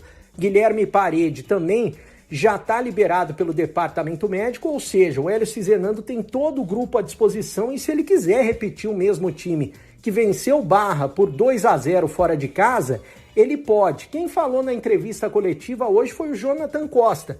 E eu questionei ele a respeito desse bom momento com o Maurício Antônio, que deu liga, né? E o que ele se assemelha com o Maurício Antônio, e ele respondeu assim. Cara, a gente, independente de quem jogar ali, a gente, claro que a gente tem um entrosamento, jogamos mais, né, com a lesão do Donato, assim. A gente pegou uma sequência, conseguimos entrosar o mais rápido possível, né? E como tem o Rafa também, tem bastante zagueiro de qualidade. Então eu acho que a gente conseguiu encaixar o Maurício ali e estamos conseguindo dar sequência, né?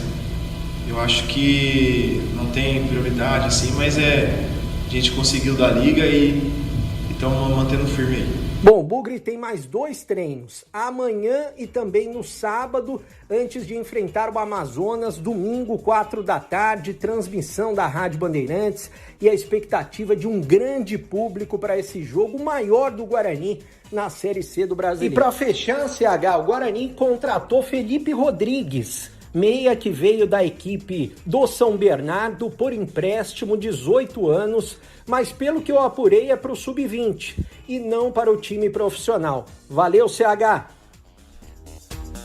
Obrigado, Breno. 11h56 e agora comentando o Guarani, Valdemir Gomes. Com relação à possível ida do Brian Borges para o Guarani, e isso até um determinado momento ficou só no âmbito da especulação, ontem o Breno deu uma esclarecida boa no assunto, né? Deu uma clareada boa depois de ter falado com o empresário do jogador, e o próprio empresário do jogador disse que ele não vai jogar no Guarani, pelo menos nesse momento. E como ele já tinha sido procurado antes, quando havia se desligado da Ponte lá atrás, antes do início da competição, ele que já vinha se destacando, ele foi procurado, o próprio empresário foi procurado pelo Guarani, segundo as informações que nós veiculamos na época, e a informação devolvida para todos nós, aquela que nos chegou, é que a intenção do jogador era jogar a Série B e não a Série C. E essa situação não mudou, né? O Guarani está indo bem, mas está na Série C. E o jogador ainda tem vínculo com a Ponte, que está na Série B. E ele, para sair para a Ponte, provavelmente vai querer ir, acho que para a Série A não dá ainda para o Brian Borges, mas numa Série B ele tem muito potencial. E aí tem essa informação também de que ele estaria indo para o Ceará. Só que aí tem um detalhe, hein? Aí tem um detalhe. Aí tem uma outra situação que precisa ser desenrolada. Ele ainda é atleta da Ponte. Vai conseguir o jogador a sua rescisão indireta na Justiça Trabalhista? Então por que não entrou ainda? A Ponte pode trazer o jogador de volta depois do afastamento e propor um acordo? Por enquanto ele ainda é jogador da Ponte. Não pode simplesmente ir assinando com o Ceará, tendo um vínculo e um registro de bid na CBF com a Associação Atlética Ponte Preta. Então, é uma situação que deve se desenrolar aí nos próximos dias ou horas para que o jogador dê uma sequência na sua carreira, seja na Ponte, seja em qualquer outro lugar. Mas para mim, nenhuma surpresa nessa possível transferência do Brian Borges para o Ceará. E aí entra dentro do perfil que ele queria. Afinal de contas, o Ceará é um postulante a acesso de Série A e, por consequência, está disputando a Série B, que é aquilo que ele havia dito lá atrás, quando foi procurado pelo Guarani Futebol Clube. Ficha técnica do jogo na Rádio Bandeirantes.